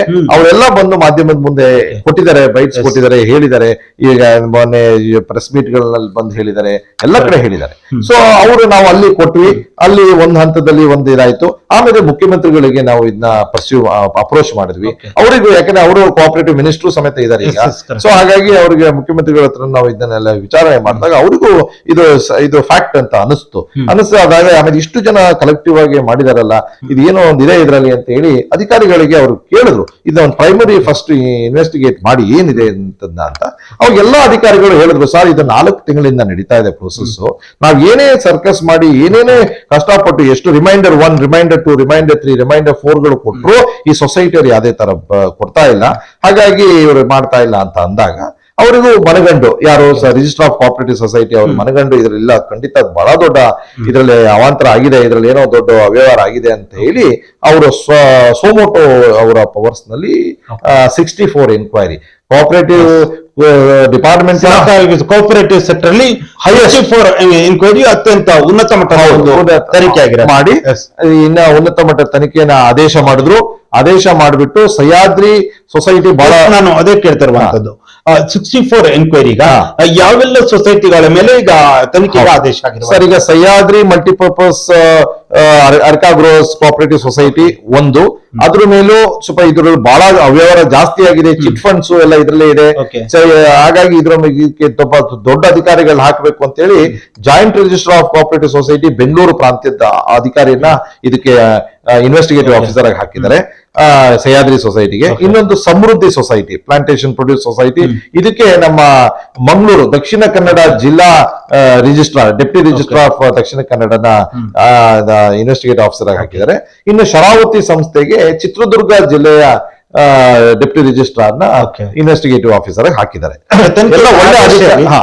ಈಗ ತನಿಖೆಗೆ ಆದೇಶ ಆಗಿ ತನಿಖೆ ಪ್ರಾರಂಭ ಆಗಿದೆ ಅಥವಾ ಈಗ ಜಸ್ಟ್ ಆದೇಶ ಆಗಿರೋದು? ಈ ತಿಂಗಳು ಮೊನ್ನೆ ಇದೇ ಮೇ ತಿಂಗಳು 6ನೇ ತಾರೀಕು ಶರಾವತಿ ಸಂಸ್ಥೆ ಮೇಲೆ ಆದೇಶ ಆಯಿತು. ಅದ್ರ ಕಾಪೀಸ್ ಎಲ್ಲ ಹೋಗಿದೆ, ಅದು ಹೋಗ್ಬಿಟ್ಟು ಅವರ ತನಿಖೆ ಈಗ ಶುರು ಮಾಡಿದ್ದಾರೆ. ಇನ್ನು ಸಹ್ಯಾದ್ರಿ ಮತ್ತೆ ಸಮೃದ್ಧಿದು 16ನೇ ತಾರೀಕು ಆಯ್ತು, ಇದೇ ಮೇ ತಿಂಗಳು. ಅವರು ಎಲ್ಲ ಡಿಸ್ಪ್ಯಾಚ್ ಎಲ್ಲ ಆಗ್ಬಿಟ್ಟು ಅವರು ಈ ಪ್ರೈಮರಿ ಮಾಡಿ ಸ್ಟಾರ್ಟ್ ಮಾಡ್ತಾ ಇದ್ದಾರೆ. ಸೊ 3 ಒಳ್ಳೆ ಅಧಿಕಾರಿಗಳನ್ನ ಹಾಕಿ ಸರ್ಕಾರ ತುಂಬಾ ಇದು ಮಾಡಿದೆ. ಸೊ ಡಿಪಾರ್ಟ್ಮೆಂಟ್ ತುಂಬಾ ಸಹಾಯ ಮಾಡಿದೆ. ಈಗ ಇನ್ನು ಇದರಿಂದ ಈ ಎನ್ಕ್ವೈರಿಯಿಂದ ಇವ್ರು ಮಾಡ್ತಿರೋ ಅಷ್ಟು ಹಗರಣಗಳು ಹೊರಗಡೆ ಬರ್ತವೆ. ಸೊ ಅದ್ರಲ್ಲೂ ನಿಮ್ಗೆ ನಾನು ಕಾಪಿ ಕೊಡ್ತೀನಿ, ಅದ್ರಲ್ಲಿ ನೀವು ನೋಡ್ಬೇಕು. ಸಹ್ಯಾದ್ರಿ ಮತ್ತೆ ಸಮೃದ್ಧಿ ಇದ್ರಲ್ಲಿ 17 ಚಾರ್ಜಸ್ ಹಾಕಿದ್ದಾರೆ, 17 ಚಾರ್ಜಸ್ ನ ಹಾಕಿದ್ದಾರೆ. 17 ಚಾರ್ಜಸ್ ಅಂದ್ರೆ ಯಾವ ರೀತಿಯಾದ ಚಾರ್ಜಸ್ ಗಳು? ಯಾಕಂದ್ರೆ ಕೆಲವರಿಗೆ ಚಾರ್ಜ್ ಗೊತ್ತಾಗಲ್ಲ. ಯಾವ ರೀತಿಯಾದ ಚಾರ್ಜಸ್ ಗಳನ್ನ ಹಾಕಿರುವ ಚಾರ್ಜಸ್ ಏನು? 1ನೇ ಚಾರ್ಜಸ್ ಅಲ್ಲಿ ಏನಿದೆ, ಸೊಸೈಟಿನಲ್ಲಿ ಯಾಕೆ ನೀವು ಖಾಲಿ ಪೇಪರ್ ಮೇಲೆ ಸೈನ್ ತಗೊಂತಾ ಇದ್ದೀರಿ, ಖಾಲಿ ಸ್ಟ್ಯಾಂಪ್ ಪೇಪರ್ ಮೇಲೆ ತಗೊಂತಾ ಇದ್ದೀರಿ, ಖಾಲಿ ಪ್ರಾಮಿಸರಿ ನೋಟ್ಗಳ ಮೇಲೆ ತಗೊಂತಾ ಇದ್ದೀರಿ, ಖಾಲಿ ಚೆಕ್ ಗಳು ತಗೊಂತಾ ಇದ್ದೀರಿ, ಇದಕ್ಕೆ ಯಾರು ನಿಮ್ಗೆ ಅಧಿಕಾರ ಕೊಟ್ಟಿದ್ದಾರೆ ತಗೊಳೋದಕ್ಕೆ ಅನ್ನೋಂಥದ್ದು ಮೇಲೆ ತನಿಖೆ ಆಗಬೇಕು ಅನ್ನೋಂಥದ್ದು ಒಂದು. ಇನ್ನು ಚಿಟ್ ಫಂಡ್ಸ್ ನಲ್ಲಿ ಯಾವ ತರ ಅವ್ಯವಹಾರಗಳಾಗ್ತಾ ಇದೆ, ಯಾವ ತರ ಬಿಡ್ಗಳು, ಅದಕ್ಕೆ ಪರ್ಮಿಷನ್ ಇದೆಯಾ, ಒಂದೊಂದು ಈಚ್ ಗ್ರೂಪ್ಗೂ ಪರ್ಮಿಷನ್ ತಗೋಬೇಕು, ಪರ್ಮಿಷನ್ಗಳಿದಾವ. ಒಂದ್ ಪಕ್ಷ ನೀವು ಸೆಲ್ಫ್ ಬಿಡ್ ಮಾಡಿ ಇವರಿಗೆ ಅದ ಲೋನ್ ಆಗಿ ಹಾಕಿದ್ರೆ ಅದ್ರ ದಾಖಲೆಗಳು ಯಾಕೆ ಕೊಡ್ತಾ ಇಲ್ಲ, ಅದು ಯಾಕೆ ಏನಾಗಿದೆ, ಅದ್ರ ಮೇಲೆ ತನಿಖೆ ಆಗಬೇಕು ಅನ್ನೋಂಥದ್ದು 2ನೇದು. ಆಮೇಲೆ ಡಿವಿಡೆಂಡ್ಸ್ ಗಳು ಯಾಕೆ ಕೊಡ್ತಾ ಇಲ್ಲ, ಡಿವಿಡೆಂಡ್ಸ್ ಗಳಲ್ಲಿ ನೀವು ಅವರ ಲೋನಿಗೆ ಹಾಕಿದೀವಿ ಅಂತ ಹೇಳ್ತೀರಿ, ಲೋನಿಗೆ ಹಾಕಿದ ಸ್ಟೇಟ್ಮೆಂಟ್ ಗಳನ್ನ ಯಾಕೆ ಅವ್ರಿಗೆ ಒದಗಿಸ್ತಾ ಇಲ್ಲ, ಯಾಕೆ ಹರಾಸ್ಮೆಂಟ್ ಆಗ್ತಾ ಇದೆ. 4ನೇದು ಡಿವಿಡೆಂಟ್ ಗಳಲ್ಲಿ ಪ್ರತಿ ವರ್ಷ ಈ 3 ಸೊಸೈಟಿನಲ್ಲಿ ಒಂದೊಂದು ಸೊಸೈಟಿದು ಡಿವಿಡೆಂಟ್ ಕೊಡಲ್ಲ. ಕೇಳಿದ್ರೆ ಅವ್ರು ಹೇಳ್ತಾರೆ ನಾವು ಅದು ಬಿಲ್ಡಿಂಗ್ ಫಂಡಿಗೆ ಹಾಕಿದೀವಿ ಅಂತ. ಬಿಲ್ಡಿಂಗ್ ಫಂಡಿಗೆ ಹಾಕೋದಕ್ಕೆ ಅವರೇ ಅಧಿಕಾರ, ಅವರೇ ತಗೊಳಕ್ ಹೇಗಿದೆ, ಎಲ್ಲಿದೆ ರೈಟ್ಸ್, ನಾವು ಕೊಡ್ಬೇಕು ಪರ್ಮಿಷನ್. ಸೊ ಅವ್ರೇನ್ ಮಾಡ್ತಾರೆ, ಷೇರುದಾರರ ಒಪ್ಪಿಗೆ ಮೇರೆ ಅವ್ರ ಒಪ್ಪಿಗೆಯನ್ನ ತಗೊಂಡಿರ್ತಾರೆ. ಹೇಗೆ ಅಂದ್ರೆ ಇವರು ಈ ನಮ್ಮ ಜನರಲ್ ಬಾಡಿನಲ್ಲಿ ಇವ್ರು ಯಾವುದೇ ತರ ಫೇರ್ ಆಗಿ ಜನರಲ್ ಬಾಡಿ ಮಾಡಲ್ಲ. ಇವರು ಜನರಲ್ ಬಾಡಿಗಿಂತ 1 ತಿಂಗಳು ಮುಂಚೆ ಒಂದು ಲೆಡ್ಜರ್ ನ ಸೊಸೈಟಿನಲ್ಲಿ ಇಟ್ಟಿರ್ತಾರೆ, ಬಂದವರ ಹತ್ರ ಎಲ್ಲ ಖಾಲಿ ಲೆಡ್ಜರ್ ಸೈನ್ ಹಾಕ್ಸ್ಕೊಂತ ಇರ್ತಾರೆ. ಅದ್ರಲ್ಲಿ ಇವ್ರು ಏನ್ ಬೇಕೋ ಅದ್ರಲ್ಲಿ ಬರ್ಕಂತಾರೆ. ಒಂದು ಪಕ್ಷ ಆತರ ಬರ್ಕಂದಿದ್ದು ಪ್ರಶ್ನೆ ಆಗಿದ್ರೆ ಆದ್ರೂ 2% ಮಾತ್ರ ತಗೊಳೋದಕ್ಕೆ ಅವಕಾಶ ಇದೆ. 10% ತಗೊಂತಾರೆ ಇವರು. 10% ಆಫ್ ಡಿವಿಡೆಂಟ್ ಏನಿದೆ ಅದನ್ನು ಅಷ್ಟನ್ನು ಬಿಲ್ಡಿಂಗ್ ಫಂಡ್ ಅಂತ ತಗೊಂತಾರೆ. ಅದ್ರಲ್ಲಿ ಕಾನೂನಲ್ಲಿ ಅವಕಾಶ ಇರೋದು 2% ತಗೊಳೋದಕ್ಕೆ, 2% ಅಲ್ಲಿ ಇವ್ರು 10% ತಗೊಂತಾರೆ. ಈ ತರ ತುಂಬಾ ಅವ್ಯವಹಾರಗಳನ್ನ ಇದ್ರಲ್ಲಿ ಮಾಡ್ತಾ ಇದ್ದಾರೆ. ಅಂದ್ರೆ ನಿಮ್ಗೆ ಈ ರೀತಿ 3 ಸಹಕಾರಿ ಸಂಘದಲ್ಲಿ ಅವ್ಯವಹಾರ ಆಗ್ತಾ ಇದೆ ಅನ್ನುವ ಒಂದು ವಿಚಾರ ನಿಮ್ಮ ಗಮನಕ್ಕೆ ಬಂದಿದ್ದು ಇಷ್ಟು ಟೈಮ್ಗಳ ಹಿಂದೆ ಬಂದಿರುವ? ಹೌದು, ಅಲ್ಲ ಇದು ಮೊದಲಿಂದನೂ ಒಂದು ಸೂಕ್ಷ್ಮ ಇತ್ತು, ಯಾರು ಬಟ್ ಇದ್ರ ಮೇಲೆ ಇದು ಹೋಗಿರ್ಲಿಲ್ಲ. ನನಗೆ ವೈಯಕ್ತಿಕವಾಗಿ ಇದು ಗೊತ್ತಾದಾಗ ಈಗ ಸರ್ ಒಂದು ನಿಮ್ಮ ಲೆಕ್ಕ ನೀವು ಕೊಡಲ್ಲ ಅಂತ ಹೇಳಿದ್ರೆ ನನಗೆ ನಿಮ್ಗೆ ಇನ್ನೊಂದು ಕೇಳ್ತೀನಿ.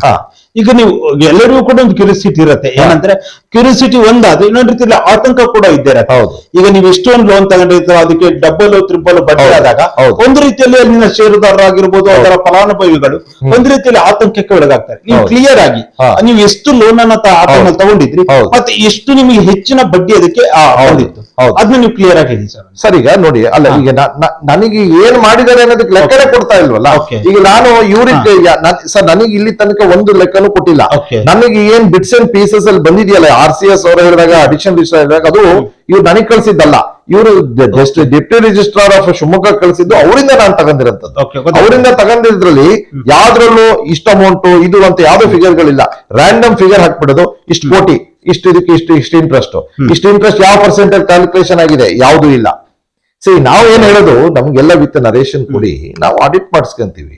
ಇಲ್ಲ ನೀವೇ ಒಬ್ರು ಸಜೆಸ್ಟ್ ಮಾಡಿ ಆಡಿಟ್ರು, ಅವ್ರ ಹತ್ರನೇ ಮಾಡಿಸ್ತೀವಿ, ನಮ್ಮ ಆಡಿಟ್ರು ಬೇಡ.